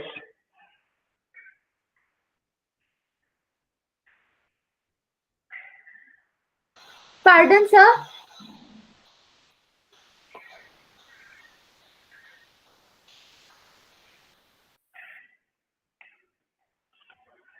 Okay, so 2 PSP.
Okay, 1, 2, 3, 4, 5, 6. Okay, so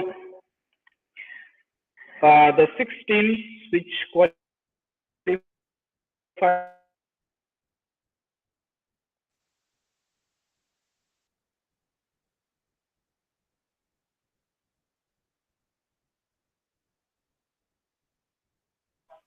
Sir, we can't hear you. Sir, we can't hear you. Yes, sir, your voice is cracking.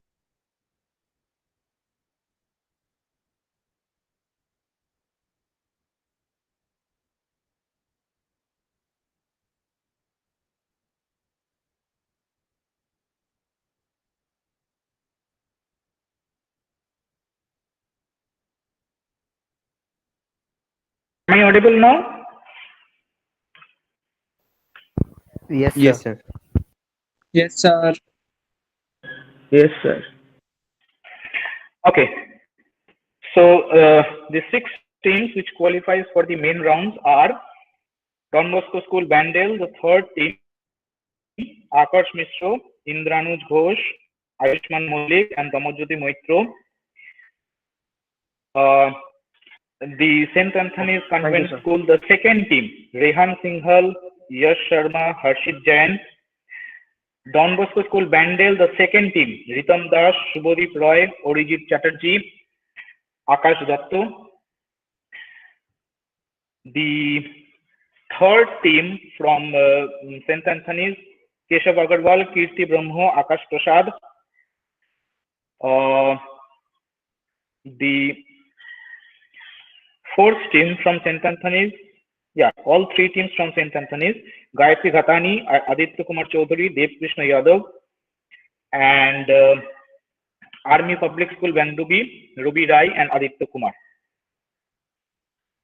Congratulations to all of you. So we will be having the rest of program with these 6 teams.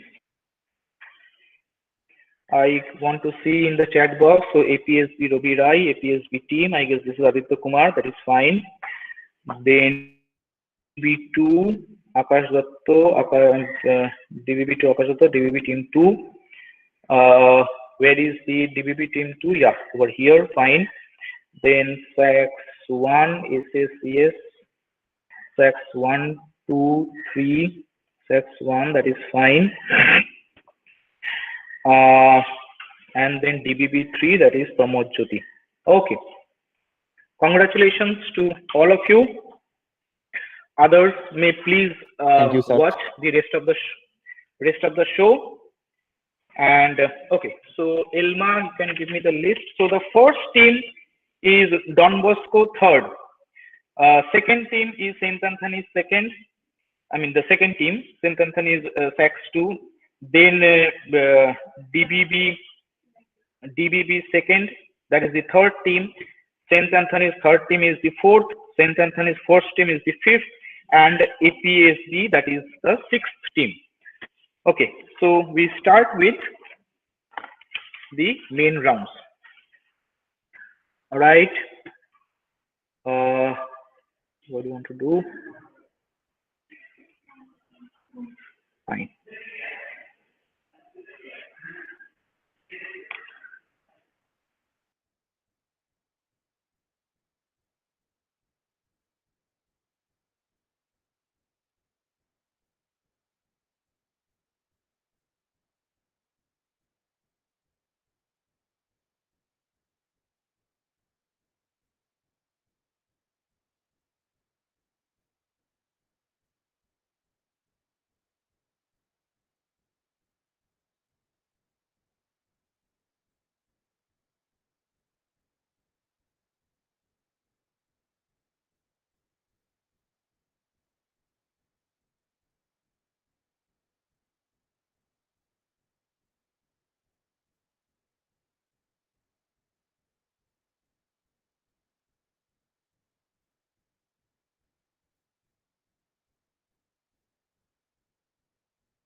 Can you see the screen I'm presenting?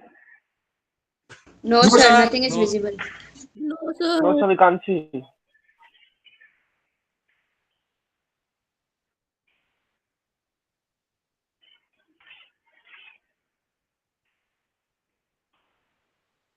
It's not visible.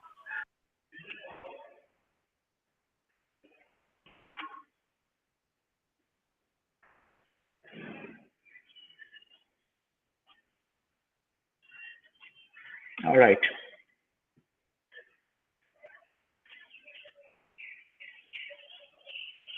I need the full screen to be visible, so okay.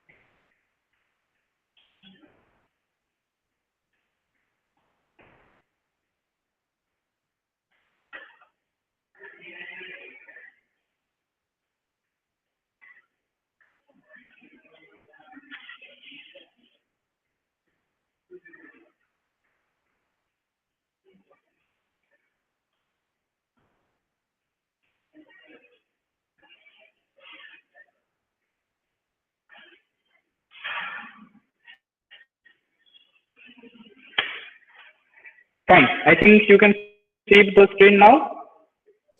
Yes, sir. Yes, sir. All of you. Okay. So yeah, we have the same axiom as it is. No, sir. Now, hello. It is not visible here, sir. Who is speaking? Sir, SACS2, sir. What others say? Is it visible? Yes, So it's coming on my screen. I think it's a problem on Yes, my it is coming. Please Yes, sir. change your unpin my video and look at the presentation.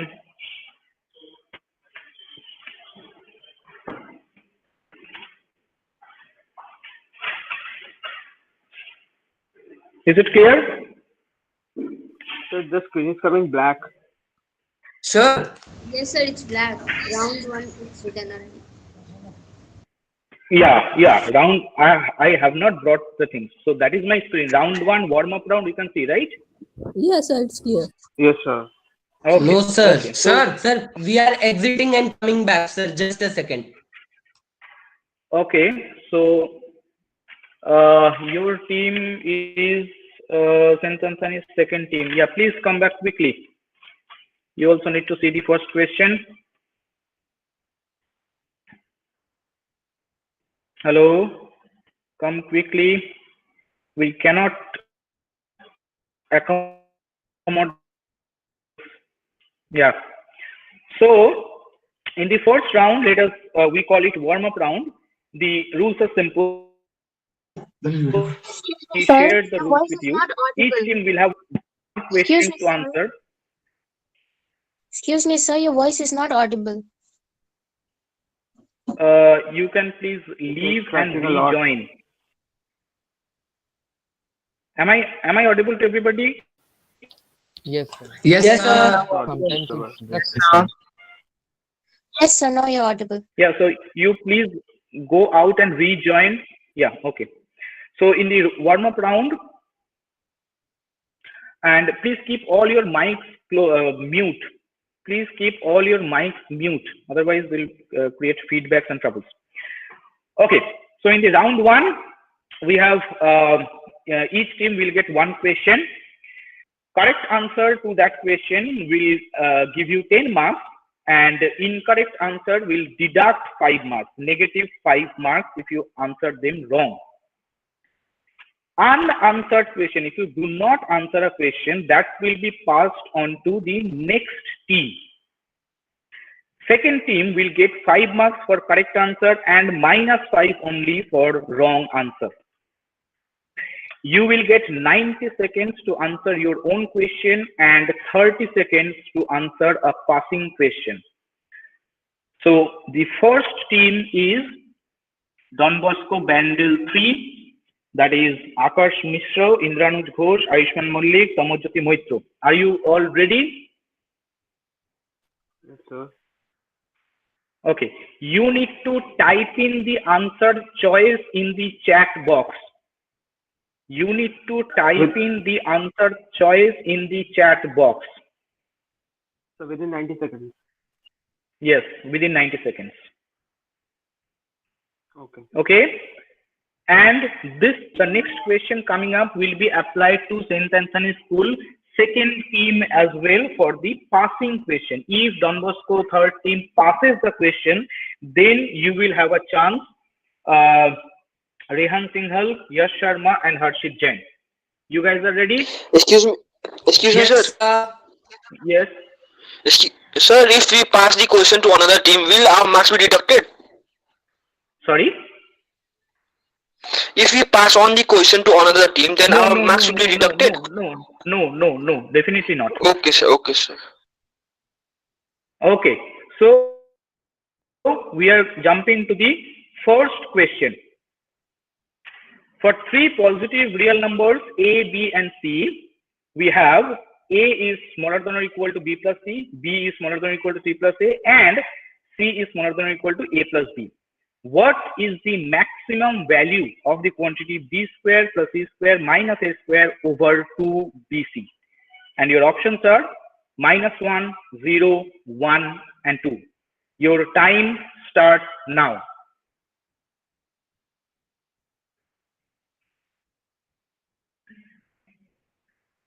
You have to type in the answer in the chat box.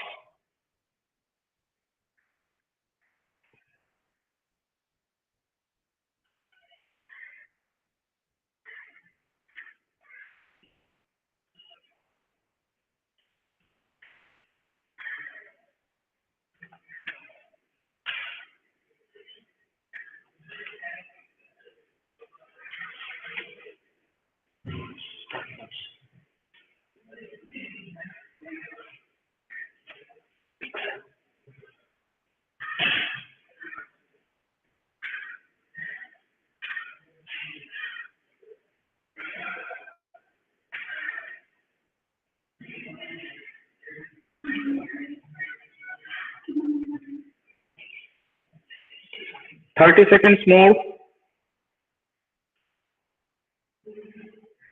If you cannot answer, the question will be automatically passed to the next team.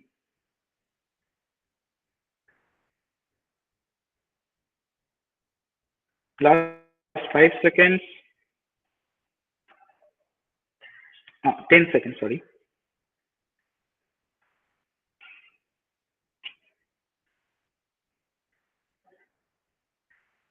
Time up. The question passes to St. Anthony School, second team. Your time starts now.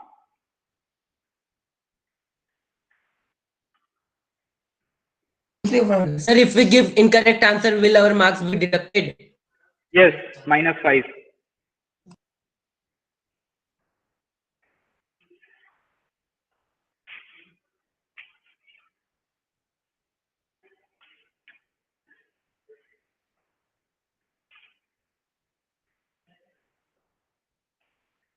Time up. So both the teams have got 0. Don Bosco School Bandel has not got anything, and St. Anthony's passing question also they could not answer. The answer to this question is this. It is 1. Definitely, if you consider the A, B, C, they are given in that way only to be considered as of a triangle. Then by this property angle, we have cos of the angle square plus c square minus a square over 2bc, and the highest value of cos is always 1. Okay, so the next question is for St. Anthony's second team. You guys are ready? St. Anthony's second team, you guys are ready? Yes, sir. Okay, and the question will be passed to Don Bosco Bandel's second team. You guys are also ready? Yes, sir. Yes, sir. Yes, sir. Okay, so your question comes up here for St. Anthony's second team.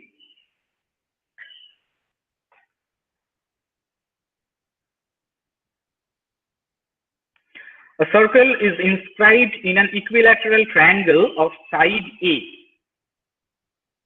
This triangle is equilateral, has got side A. What is the area of the square inscribed in that circle? And your options are a square over 2, a square over 4, a square over 6, and a square over 8. Your time starts now.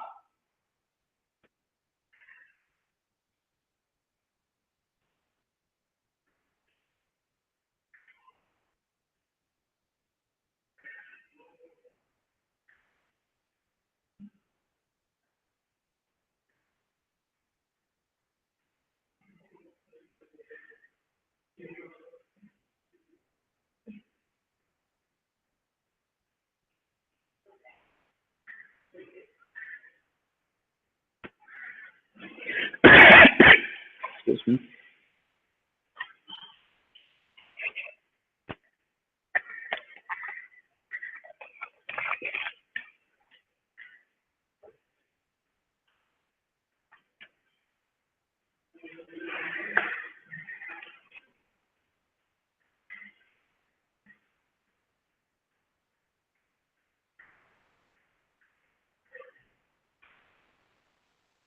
Last 30 seconds.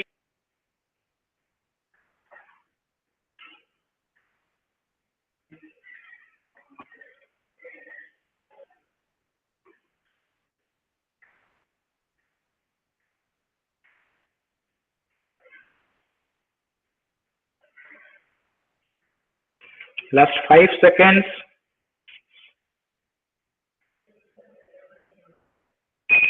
And your time is up. The question passes to Don Bosco Bandel, the second team. Your time starts now. Answered, sir.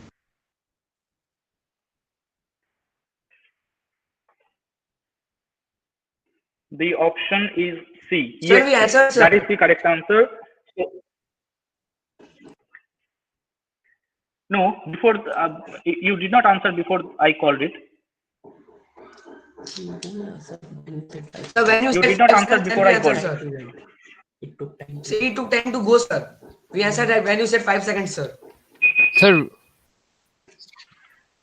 Sir, we answered when 30 ask seconds them, you sir. gave us the time. We answered the past question, means DBB per team 2. Wait. So no, sir, we are You SSCR did not sir. answer. I did. Sir, after the time was over, means when No, I the did time not was given receive to us, we it. answered. Sir, after you finish the Then counting, they answered, they and after answered, that sir. we also answered. Means 30 seconds Yes. DBB team Yeah. 2. Wait, Exactly. wait. Let me speak. Let me speak. I did not receive your answer before my time up. When you type, that is not the thing. I also have to receive at my end. So the answer marks in this case goes to Don Bosco School Bandel, the second team. 5 marks for answering the passing question. This is a square over 6, of course. And yeah, this is simple geometry. The relation between the diagonals and heights of the triangle, equilateral triangle, and so on. So you can have a look. Next question is for Don Bosco team Bandel, and that question will be passed to St. Anthony's third team. Both the teams are ready? Both the teams are ready? Yes, sir. Don Bosco second Yes, sir. team and St. Anthony's third team. Okay. So the question comes here. Please remember, you need to type in.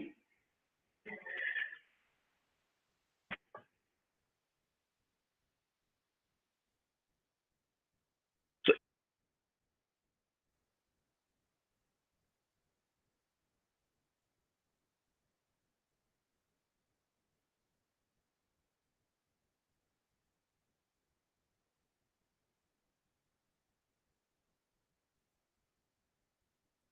over A to B, and small m as the minimum of those values. Mod of fx minus gx over x is varying over A to B.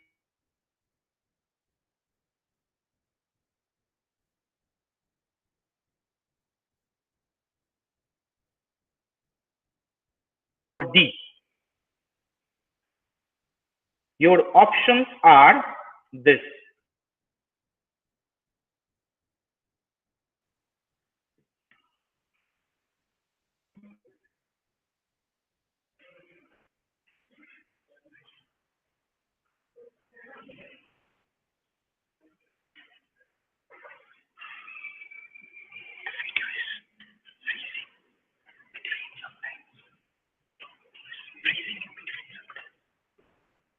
Okay.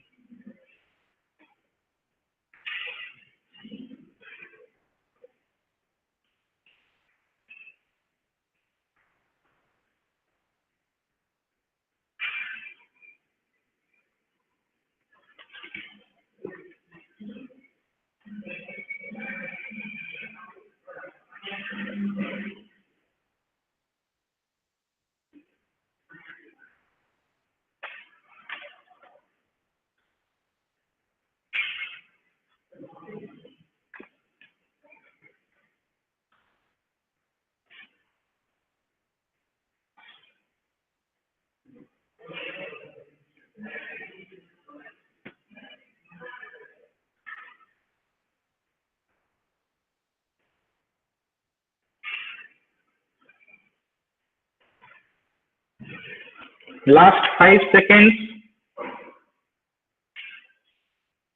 I have not received the answer yet. Time up. Option D. Sir, Okay. Yeah. That is a wrong answer. The answer is obviously the first one. That is the area enclosed between the curves F and G.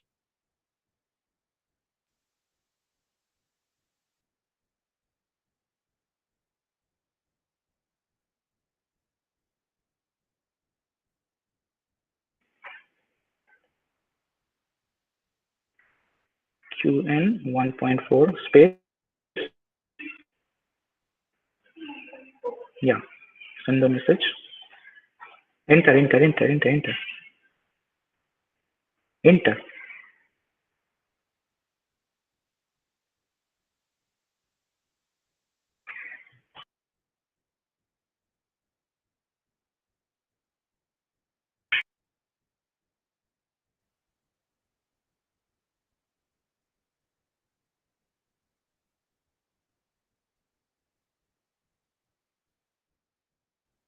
Time up there. Do not enter. Okay. So the fourth question goes to St. Anthony's third team, and that will be passed to St. Anthony's first team. Both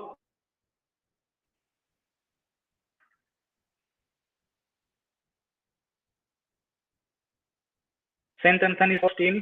The question is for St. Anthony's third team. So your voice is cracking.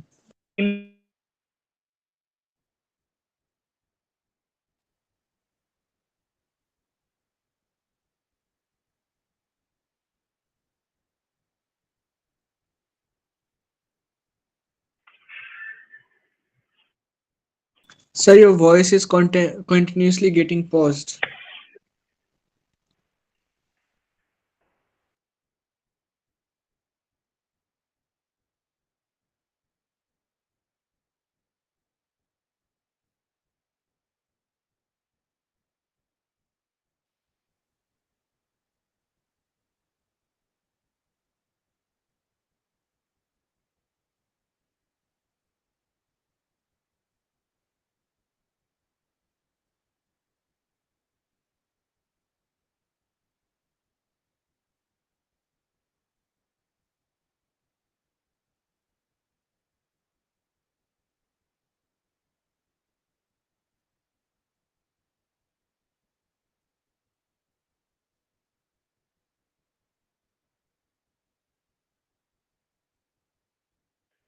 Am I audible properly now?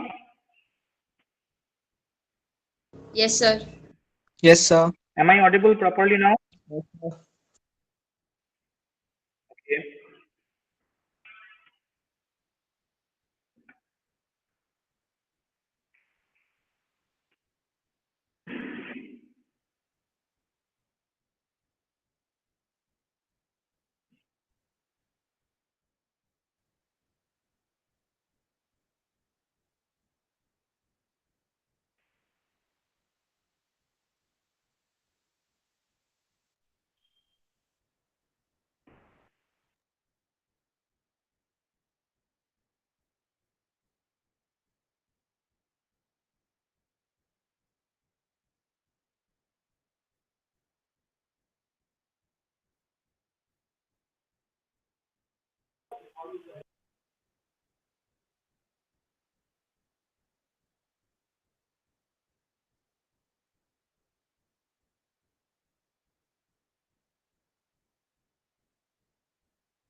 I'm saying something.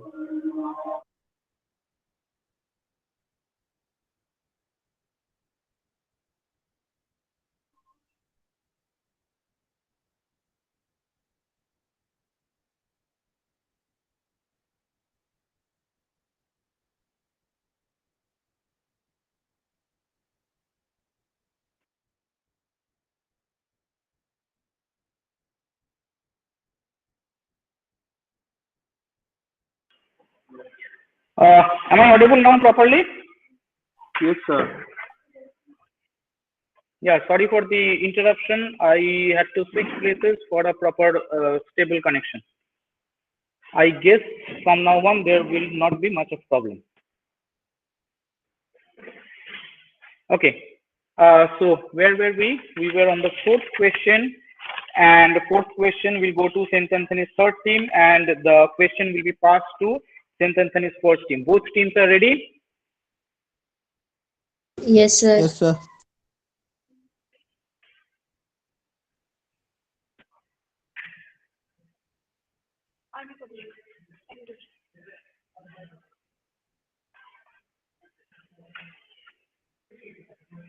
Okay. So question 1.4.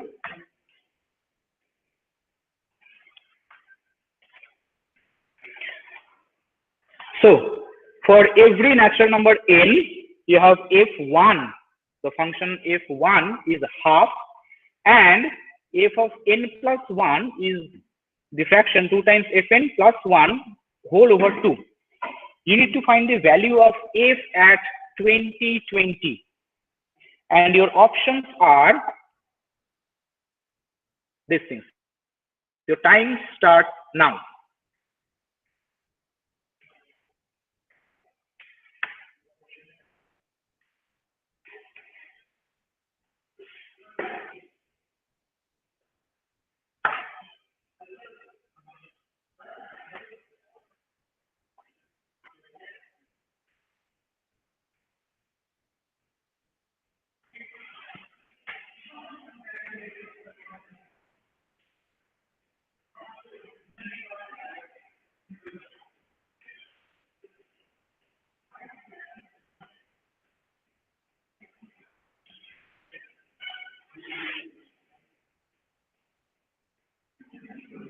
Forty-five seconds more.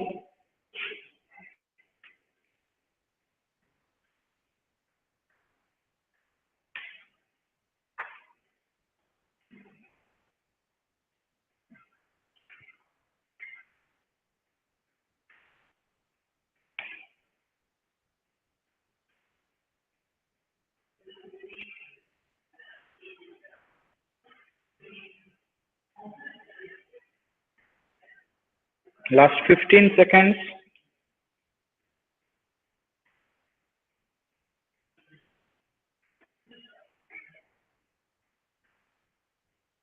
And your time is up. So the question passes to St. Anthony's first team. Your time starts now. The answer is B, and that is correct answer.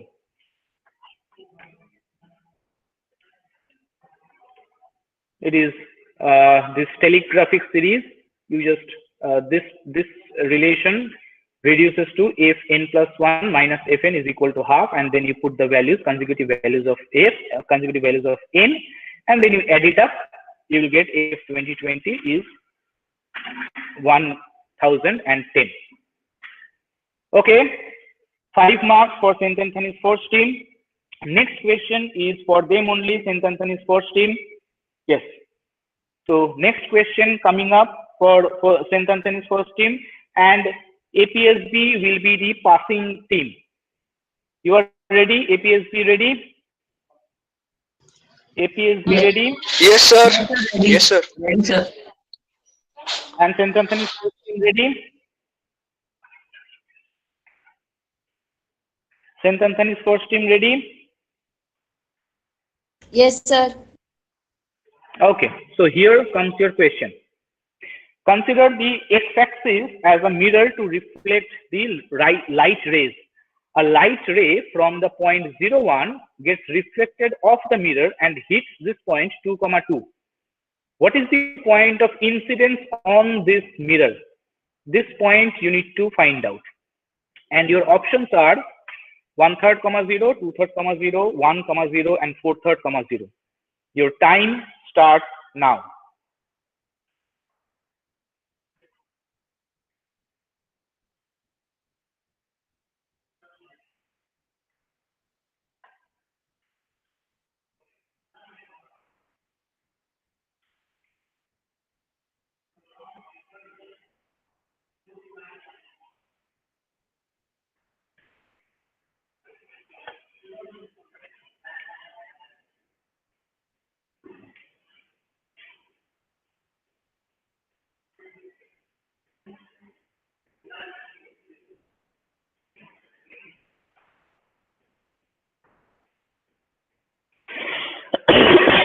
Excuse me.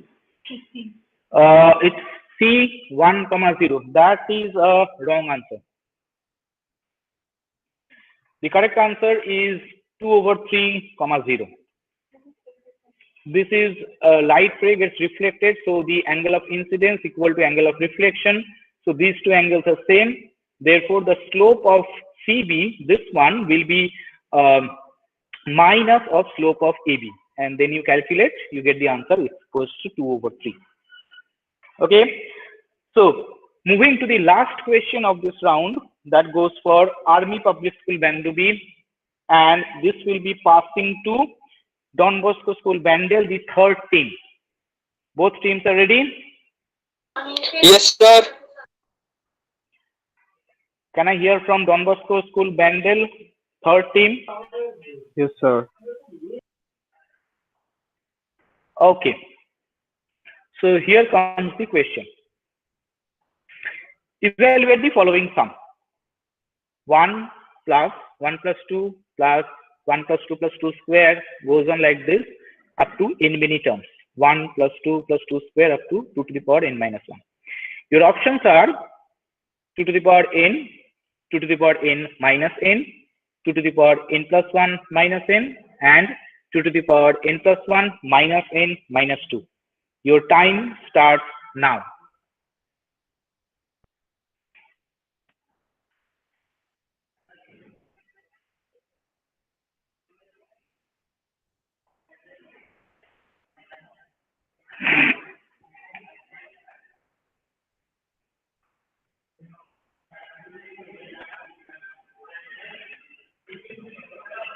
Shut up.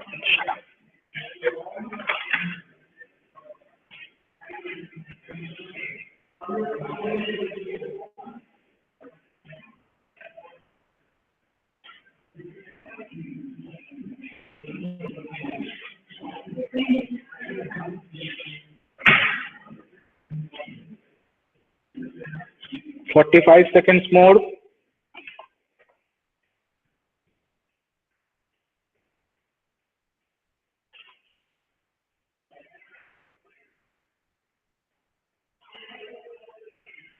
Last 30 seconds.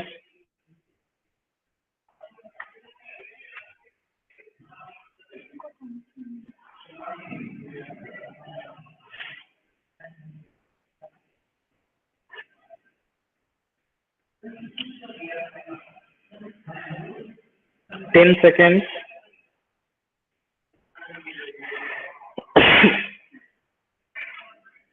And your time is, yeah, D. Okay, yes, that is the correct answer. That is the correct answer. So in the identity, x to the power n minus 1, this is x minus 1 times this.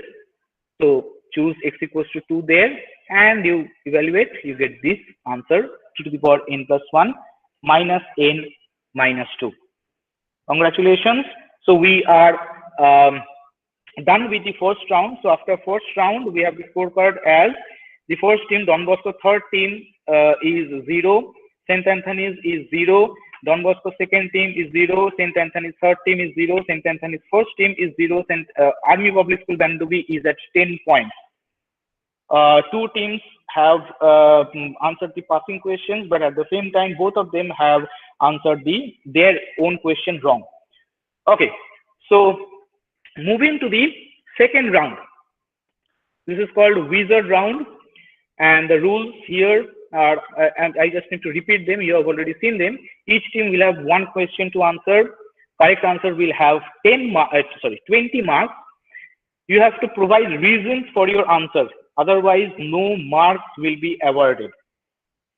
There is no negative marking. The questions will not be passed, and you will get 2 minutes to answer your question. Okay, so the first question goes to Don Bosco School, Bandel, the third team. You are ready? Yes, sir. Okay, so the question is this. Let Z be a complex number in the Argand plane, complex plane with mod Z is equal to 1. What is the radius of the circle passing through the points Z, IZ, and Z plus IZ? These 3 points. And your options are either root 2, 1 upon root 2, 2, or half. Your time starts now.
Yes?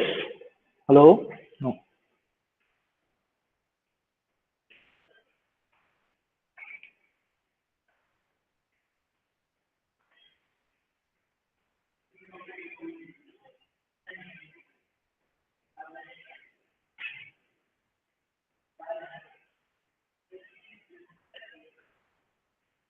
$30 more.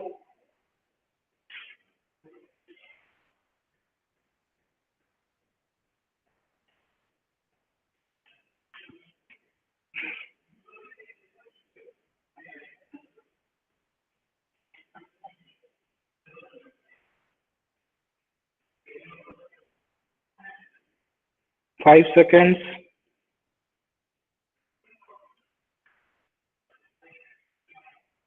And your time is up. Anybody else wants to make a try to answer this question? There will be no points though. Anybody else wants to answer this question?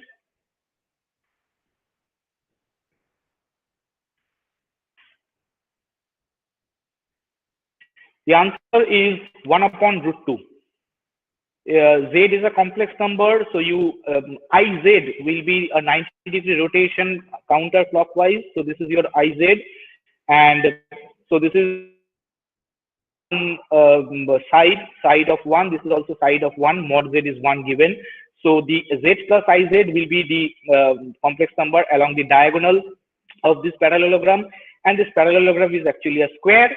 So the diagonal of is root 2, and what else? Yeah. So this is this will be the center of the circumference. I mean circle of circumcircle. Sorry. So that is the circumradius is 1 upon root 2. The next question goes for St. Anthony's second team. Hello? Yes, St. sir. Anthony's second team. Okay, you ready? So this is your question. How many distinct real solutions does the following system of equations have? The system of equations are x square plus y square minus 2x minus 4y minus 11 equal to 0, and y square minus 4x minus 4y plus 24 is equal to 0. Your options are 0, 1, or 2, or 3. And your time starts now.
Three D.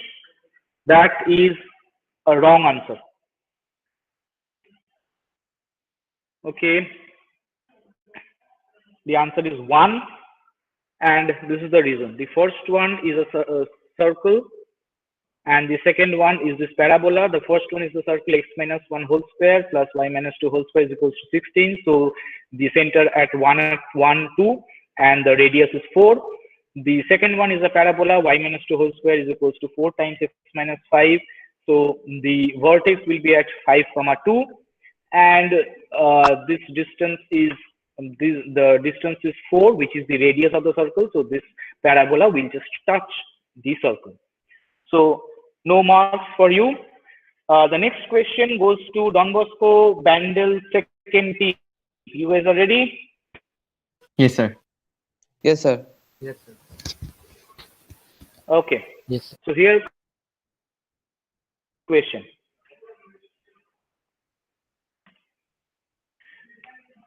Let n be a positive integer, and for r equal to 1, 2, 3, 4 to n, this is the determinant. dr determinant is this one. In the first row, you have 2 to the power r minus 1, 2 into 3 to the power r minus 1, then 4 into 5 to the power r minus 1. In the second row, you have x, y, z. And in the third row, you have 2 to the power n minus 1, 3 to the power n minus 1, and 5 to the power n minus 1. You need to tell me the sum of all these determinants if you add them up from 1 to n. Your options are 0, or xyz, or 2 to the power n times 3 to the power n minus 1 times 5 to the power n minus 1, or the above quantity times x over 2 to the power n minus 1 plus y over 3 to the power n minus 1 plus z over 5 to the power n minus 1. Your time starts now.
$50 seconds more.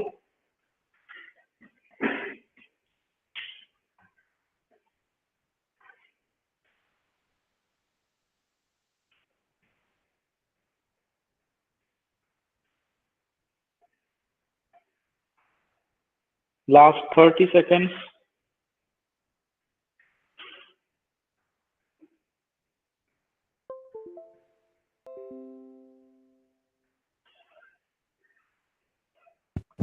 Sir, option C.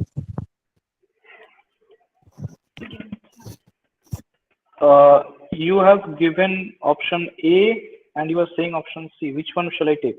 Sorry. No.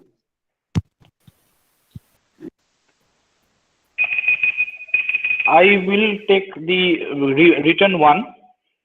And yes, A is correct. Okay. Now you can bash your friend who was saying C. Okay. So, yes, this is the determinants add up. I mean, row wise, if the rest of the rows are same. So A1, B1, C1 and element PQR, A2, B2, C2, element PQR, these two determinants will add up to A1 plus A2, B1 plus B2, C1 plus C2, element PQR. And in this way, if you add all these determinants, you will get the first row and the third row equal, identical. So the determinant is 0. Question number 2.4 coming up for St. Anthony's third team. You guys are ready? Yes, sir. Okay. Here comes the question. Consider a right angle with base 1 unit. Okay. Let P be its perimeter. A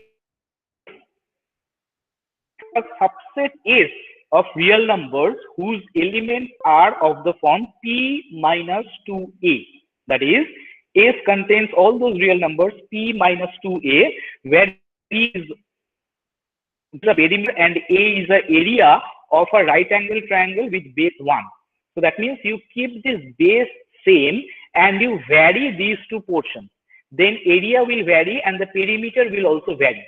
In that case, what will be the collection of all those real numbers P minus 2A? You need to identify this set S. Your options are minus infinity to 0, 0 to infinity, 0 to 2, or 2 to infinity. And your time starts now.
One minute.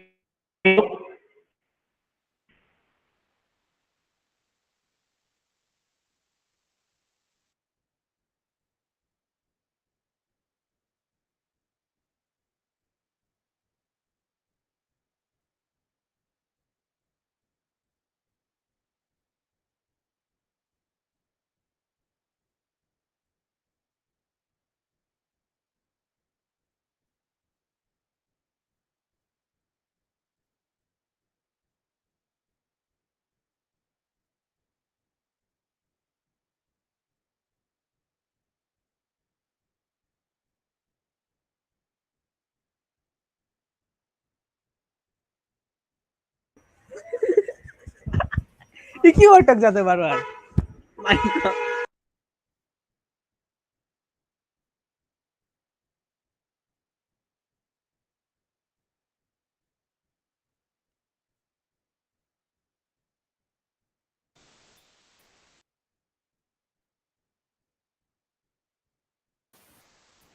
Sir?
I'm sorry, the call got dropped. If you have got the answer, St. Anthony's third team, please leave in the chat box. Do you have it?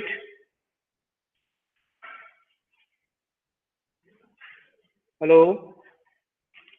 So we have already given the answer. Please rewrite the answer again.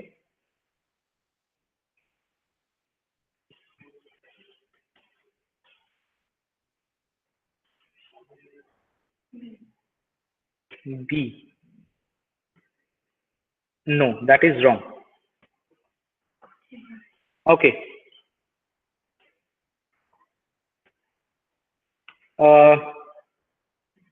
You can see my screen? Yes, sir. Yes, sir. Okay. So the answer is 2 to infinity. The answer B is wrong. And if you fix an arbitrary a number x over here and express the p minus 2a as a function of x, you get this function 1 plus root over 1 plus x square.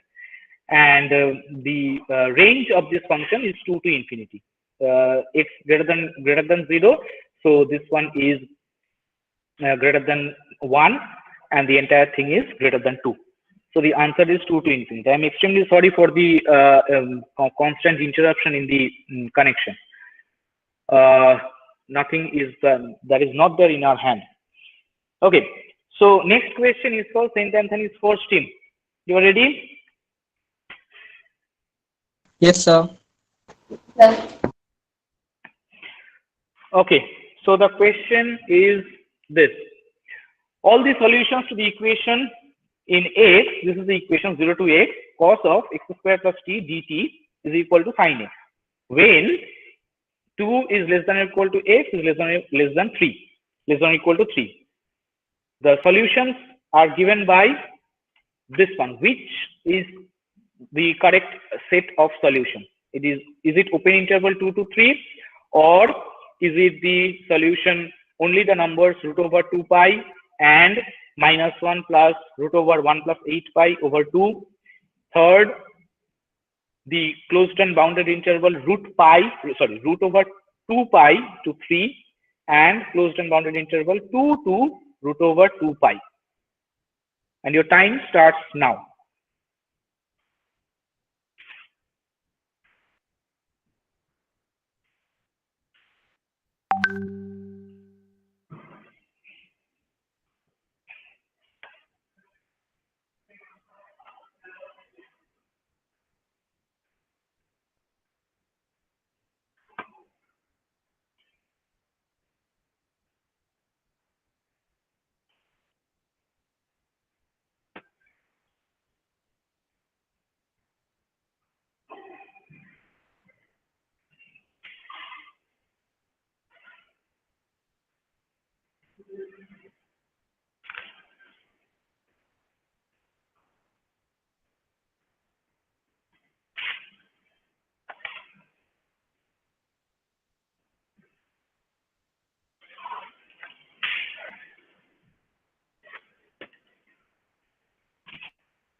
Last 50 seconds. Excuse me.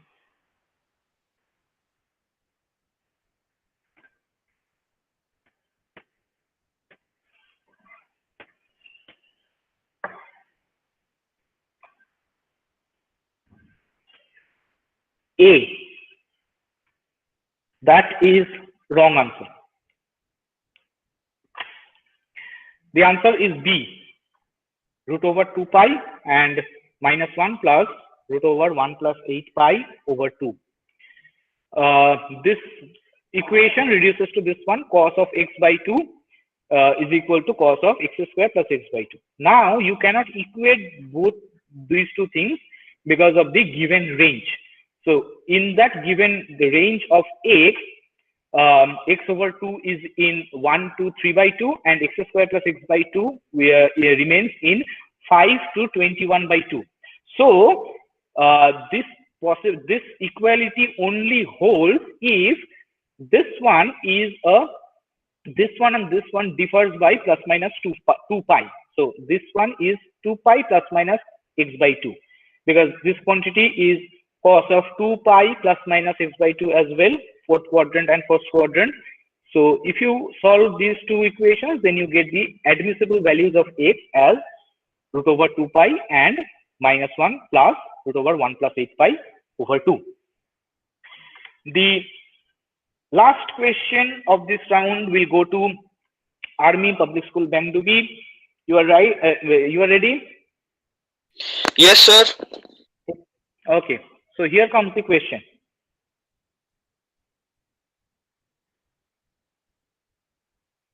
Two straight lines are drawn from a point A to touch a circle of radius r at points M and N. If small a is the distance of the point A from the center of the circle, then what is the length of this line segment MN? Your options are r over a, square root of a square minus r square, a times r, square root of a square minus r square, and b, 2r over a, root over a square minus r square. Your time starts now.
$55 seconds more.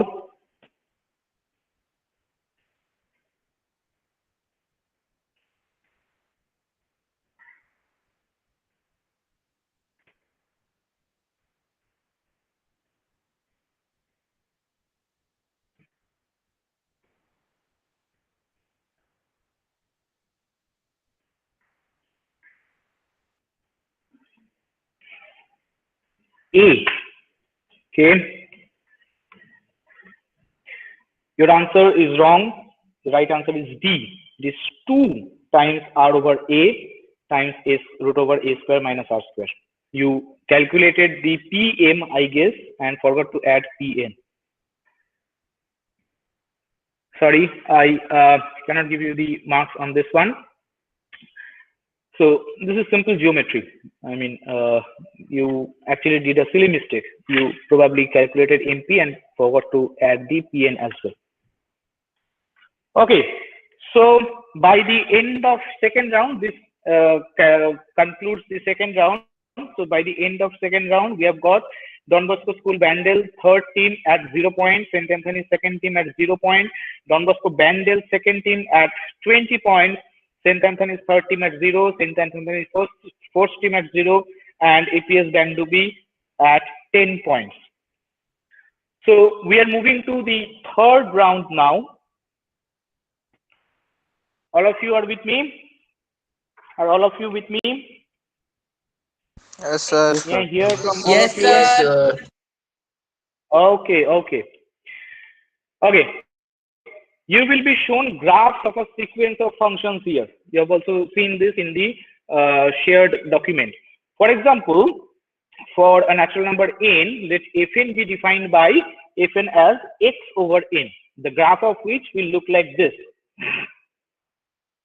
This is for n equal to 1. This is for n equal to 1 means f1x, that is x over 1, that is x. So this is the graph of y equal to x. This is n equal to 2. The yellow line you have to follow. The earlier one will be red, will be made red.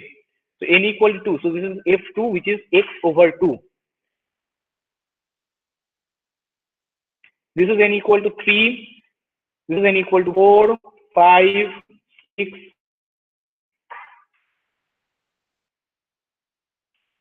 7. Is it still froze?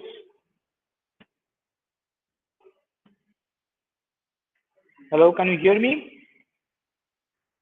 No, sir. Yes. Can you hear me? Yes, sir. Yeah, this is 7. Yeah. 8.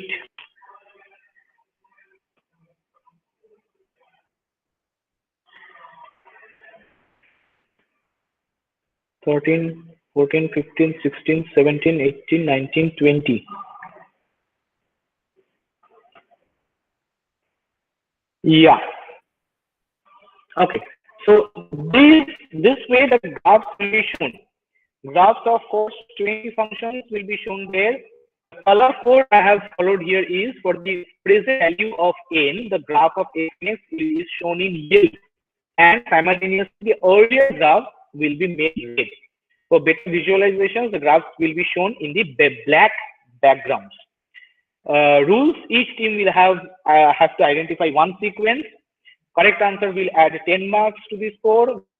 There will be no negative marking, and you will get 90 seconds to answer your question, and no questions will be passed. So the question for the first question goes to Don Bosco School third team. You guys are ready? Yes, sir. Don Bosco third team, you are ready? Yes, sir.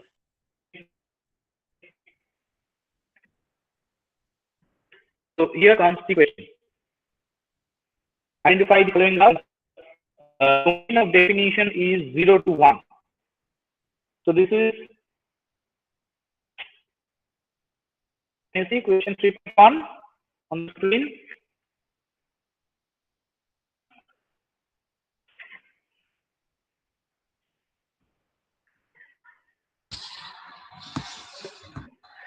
Okay, it has come now.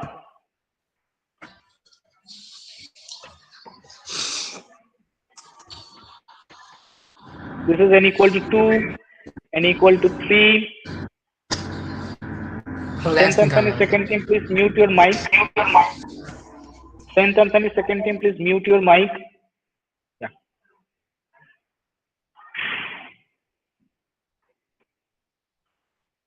N equal to 4, n equal to 5, 6,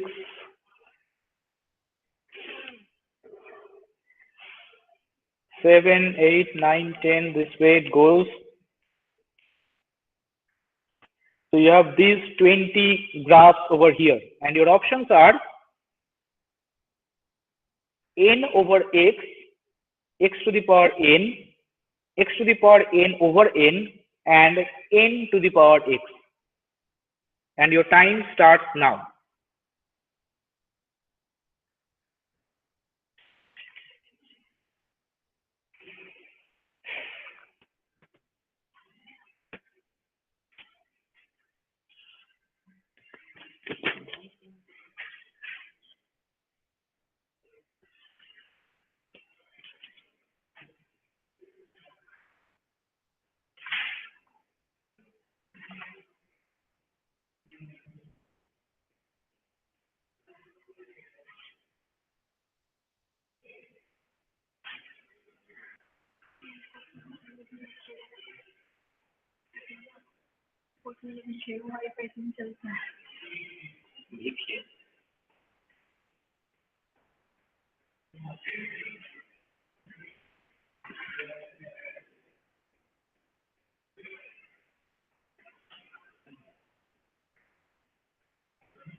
Five, three, two, one. Time is up. The answer is x to the power n.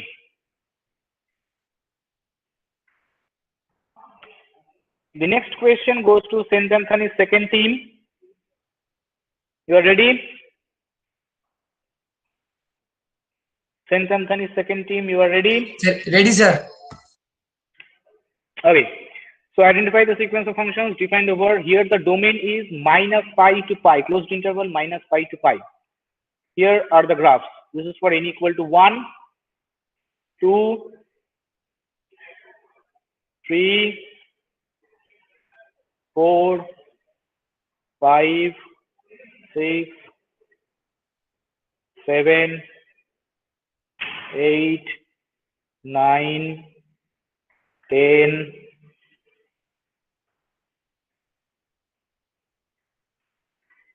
So these are first 20 graphs, and your options are sine x over n, sine of nx, sine nx over n, and sine of x to the power n. Your time starts now.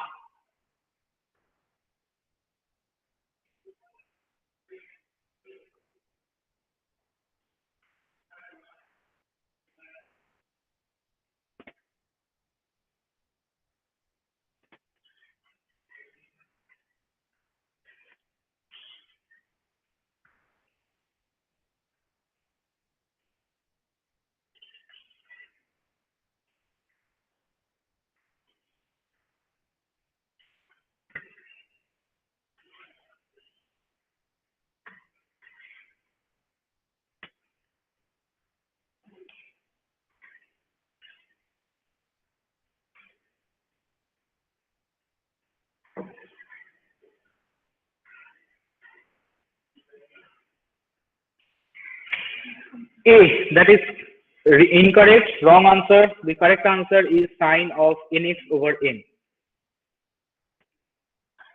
No points for that. Excuse me. The next question is for Don Bosco second team. You are ready? Yes, sir. Don Bosco second team. Okay. Here comes the question. The range is over.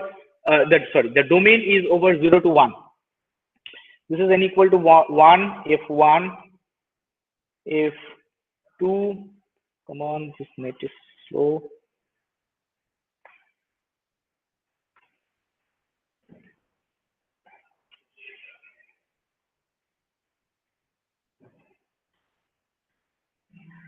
So these are first 20 graphs, and your options are e to the power x plus n, e to the power x minus n, e to the power nx, and e to the power minus nx. And your time starts now.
30 seconds.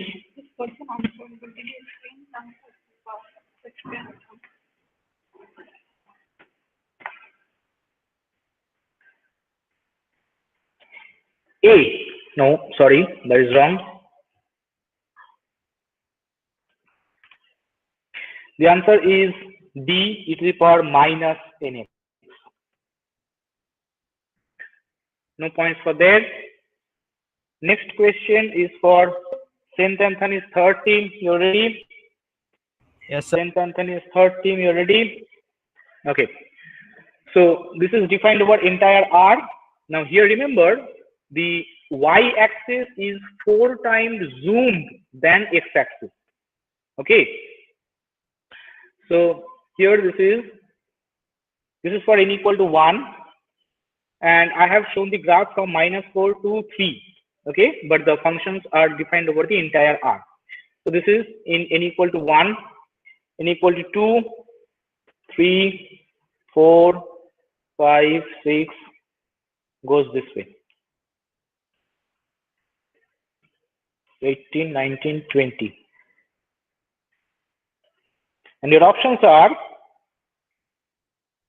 e to the power minus x minus 1 upon n whole square, e to the power minus x plus 1 upon n whole square, e to the power minus x square plus n, and e to the power minus x square plus n square. And your time starts now.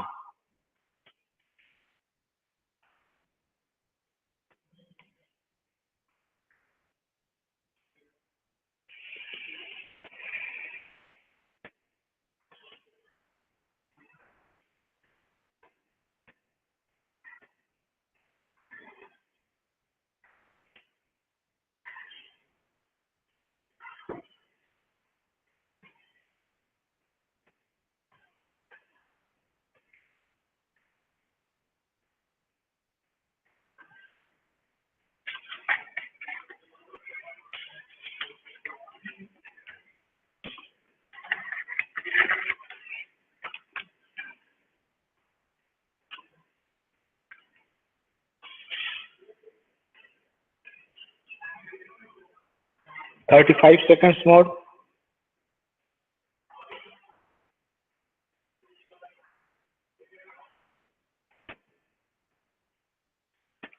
B.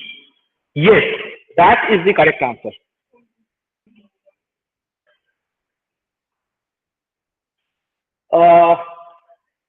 I have to take the first answer, and it is also by the name of the team.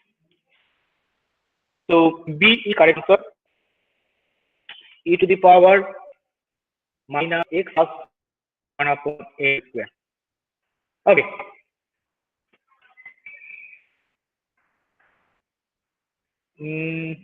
Why is it not coming yet? Yes. So this is the correct answer. Next question is for Saint Anthony's first team. Saint Anthony's first team. You are ready? Yes, sir. Okay.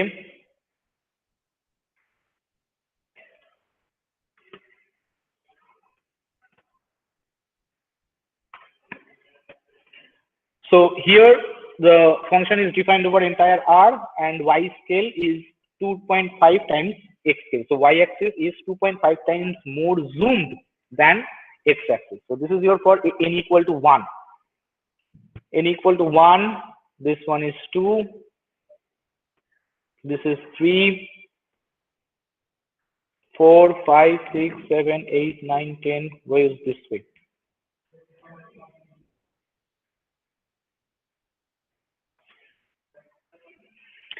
Your options are tan inverse nx, tan inverse minus nx, tan inverse nx plus 1 upon n, and tan inverse nx minus 1 upon n. And your time starts now.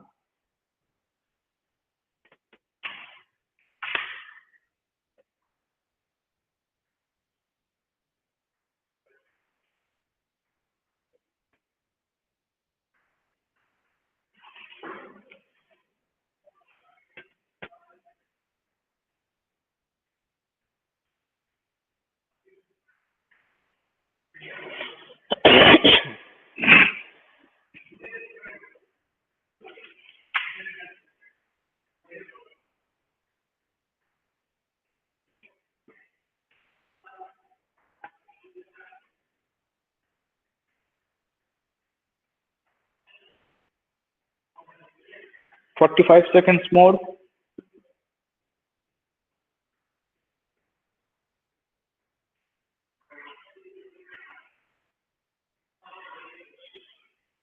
B, that is wrong. The correct answer is C, tan inverse nx plus 1 upon n. No points given. Moving to the last question of this round goes to APHB, Army Public School. You are ready? Yes, sir. Okay. So this one is defined over the closed and bounded interval 0, 1. Now this is n equal to 1, f1, n equal to 2, 3, 4, 5 goes this way.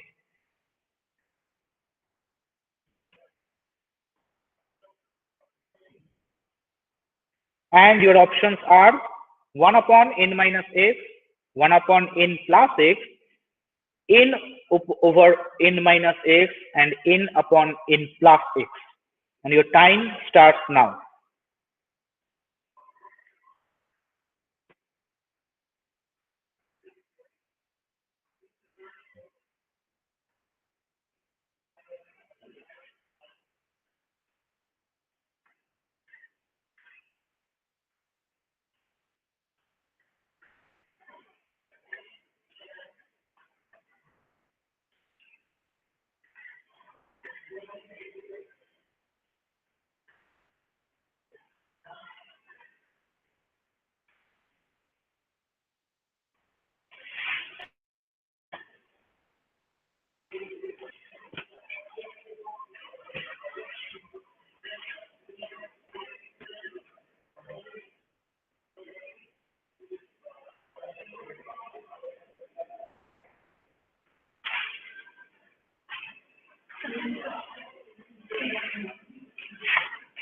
A. Yes, sir. The A. correct answer is D, n over n plus x. All the functions are starting from the same point. So if you choose this one for x equal to 0, it is coming 1 upon n, so which is varying as n varies. So this must be n upon n plus x. So at the end of third round, we have Don Bosco School Bandel third team still at 0, St. Anthony second team still at 0, Don Bosco second team at 20, St. Anthony third team at 10, St. Anthony first team at 0, and Army Public School at 10. Moving to the last round, that is rapid fire. Okay.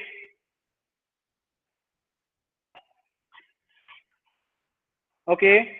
So here there will be total 12 questions asked. Correct answer to each question will add 5 marks, and the wrong answer will deduct 5 marks. Only the first team to answer will be awarded. The question will be nullified after 30 seconds. You have 30 seconds of time. Answers will only be taken after the signal from the host.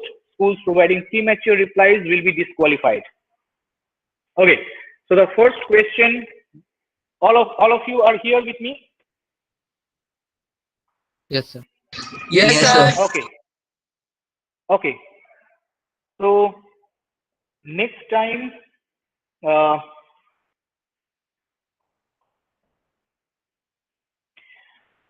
so this is the question.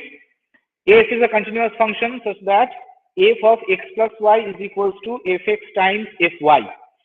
Which of the following functions can f be? Your time starts now.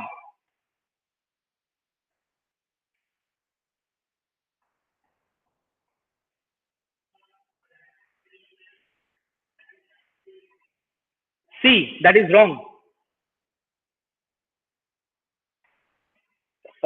St. Anthony's third team said C, that is wrong. -5 to them. The answer is e to the power x. The 4.2, write down.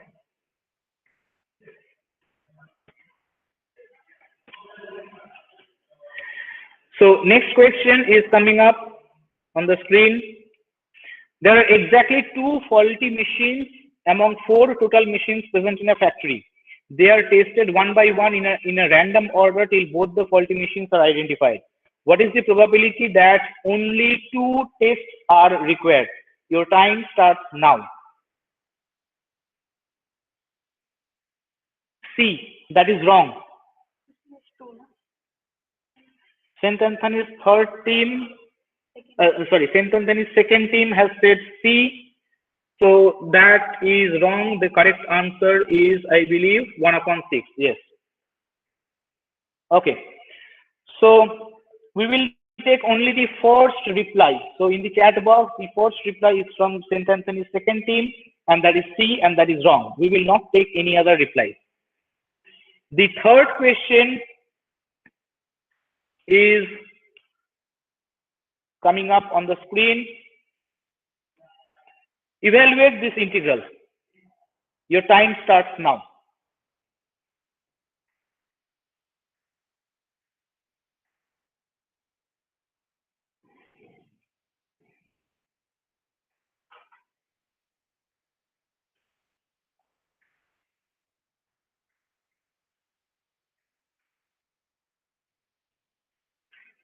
Sir, option B.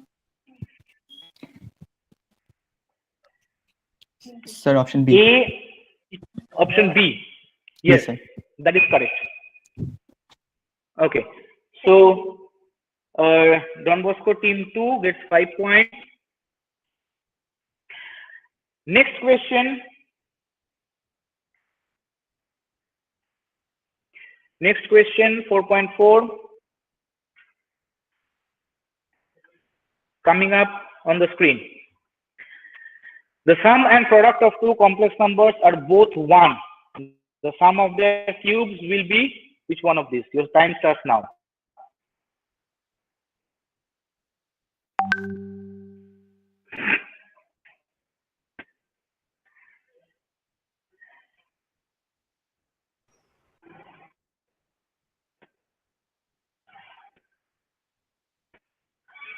APSC says it's D. That is correct answer.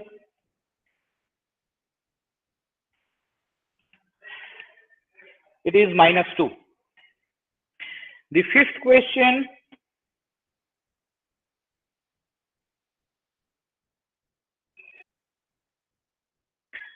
Go let's come onto your screen.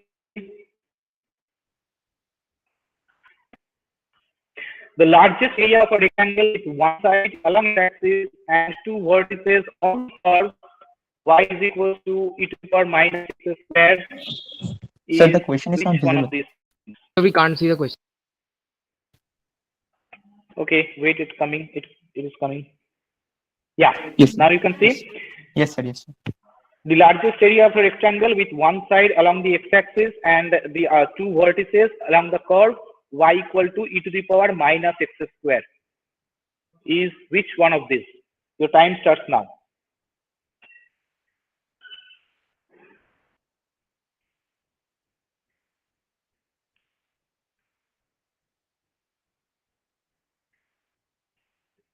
You say B.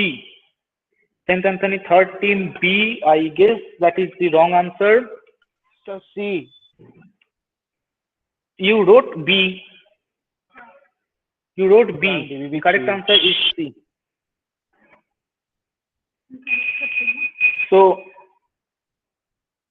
Saint Anthony's third team gets a -5 over here.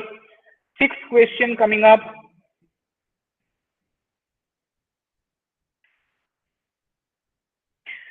If a to the power x is b times c, b to the power y is c times a, and c to the power z is a times b, then what is the value of 1 upon 1 plus x plus 1 upon 1 plus y plus 1 upon 1 plus z? So time starts now.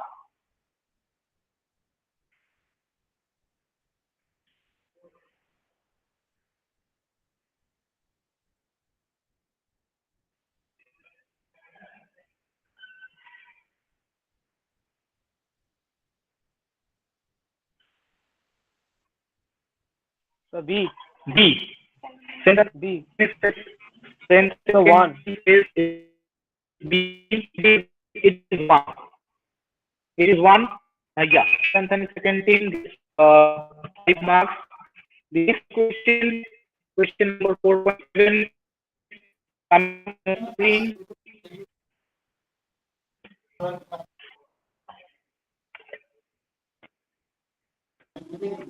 Still not visible. Yeah. Number of integer solutions to this one. 3 to the power x plus 4 to the power x is equal to 5 to the power x is. How many are there? How many integer solutions are there? The time starts now.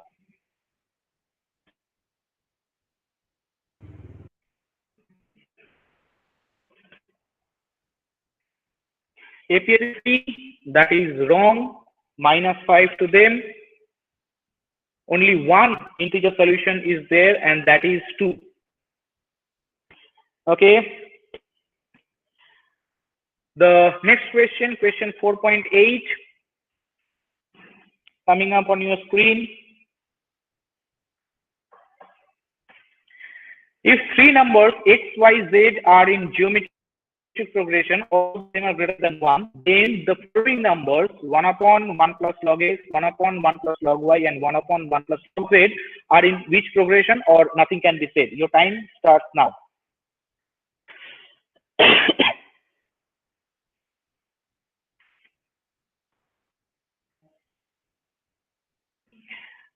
St. Anthony third team says B, that is geometric progression. That is wrong. It is, of course, in the harmonic progression. It is in the harmonic progression. So minus 5 to St. Anthony third team. Next question 4.9, coming up on your screen.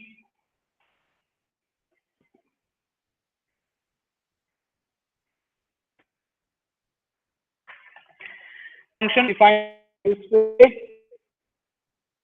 Everybody this is my irrational. Which of the following options is true? So we can't see the question. Sir, question is not visible. Get this me, I think. The question is not visible. No. It's coming.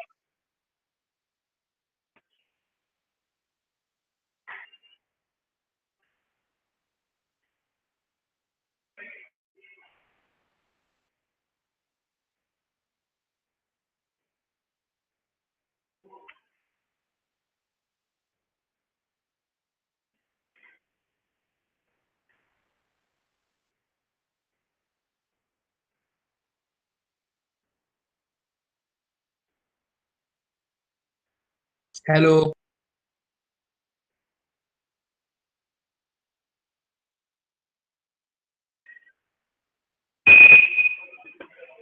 Yes. The function is defined over as x when x is rational minus x when x is irrational. Then which of these following options is true? The time starts now.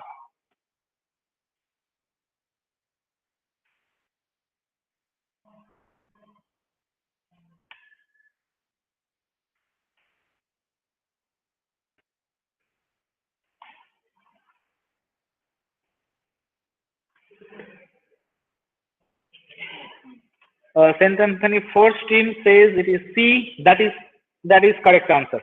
It is continuous only at the point C. Only at the point 0. Next question, coming up on your screen. What is this limit? 1 upon 1 plus e to the power 1 upon 8 as x tends to 0. Your time starts now.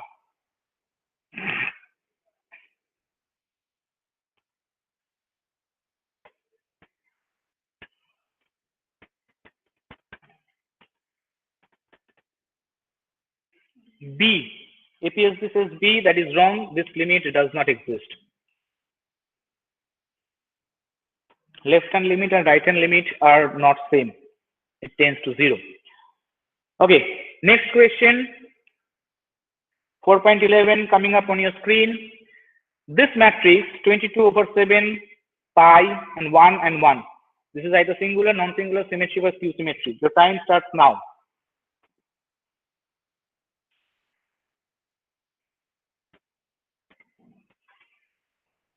DBB, I guess this is the third team. It says A, singular. That is wrong answer. It is non-singular. This is non-singular. Pi is not equal to 22/7. Pi is never equal to 22/7. Non-singular. Last question coming up. The equation, this is a polar coordinate equation, r times cos of theta minus pi over 3 is equal to 4. Represents which one of these options? Your time starts now.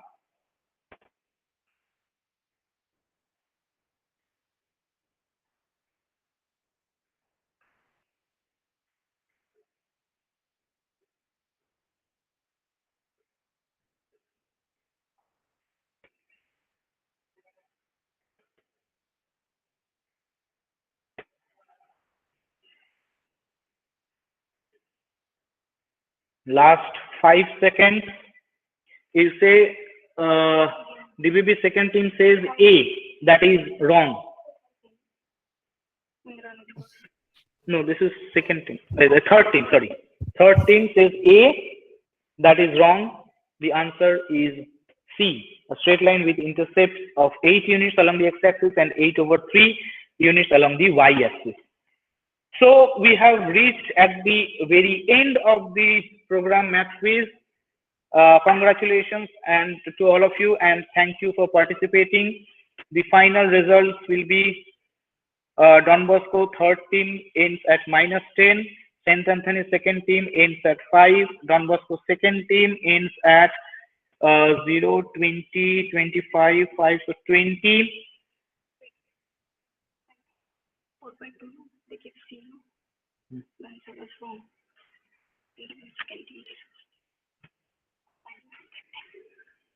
Oh, okay. Okay. So, a little mistake. St. Anthony second team ends at 0, and Don Bosco second team ends at 25. St. Anthony third team ends at -5. St. Anthony fourth team ends at 5, and Army Public School ends at 5.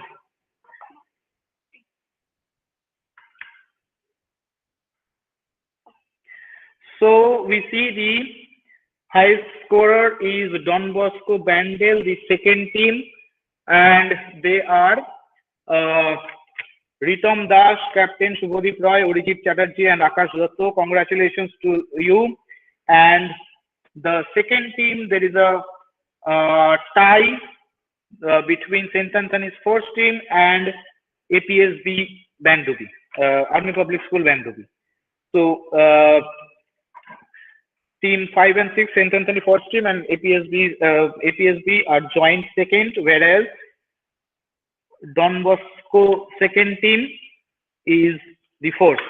Congratulations. Thank you for participating. Yes, sir. Thank you, sir. Thank you. Thank you, sir. Thank you, sir.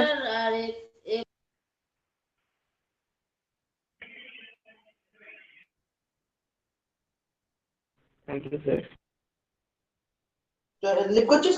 Sir, leaving the meeting.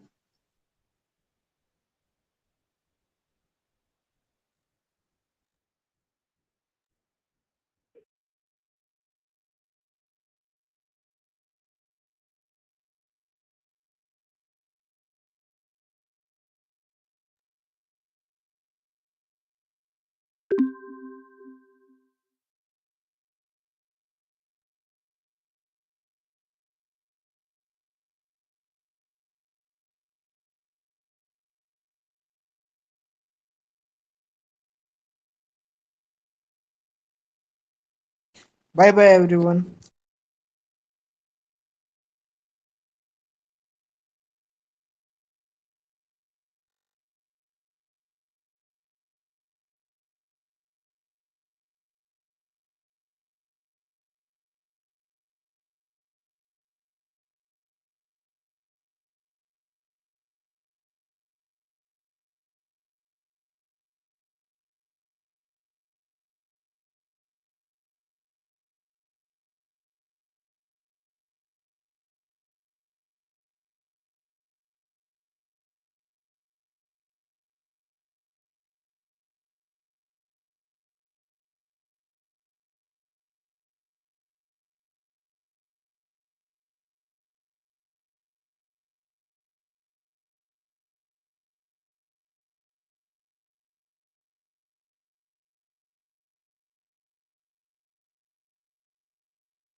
sir.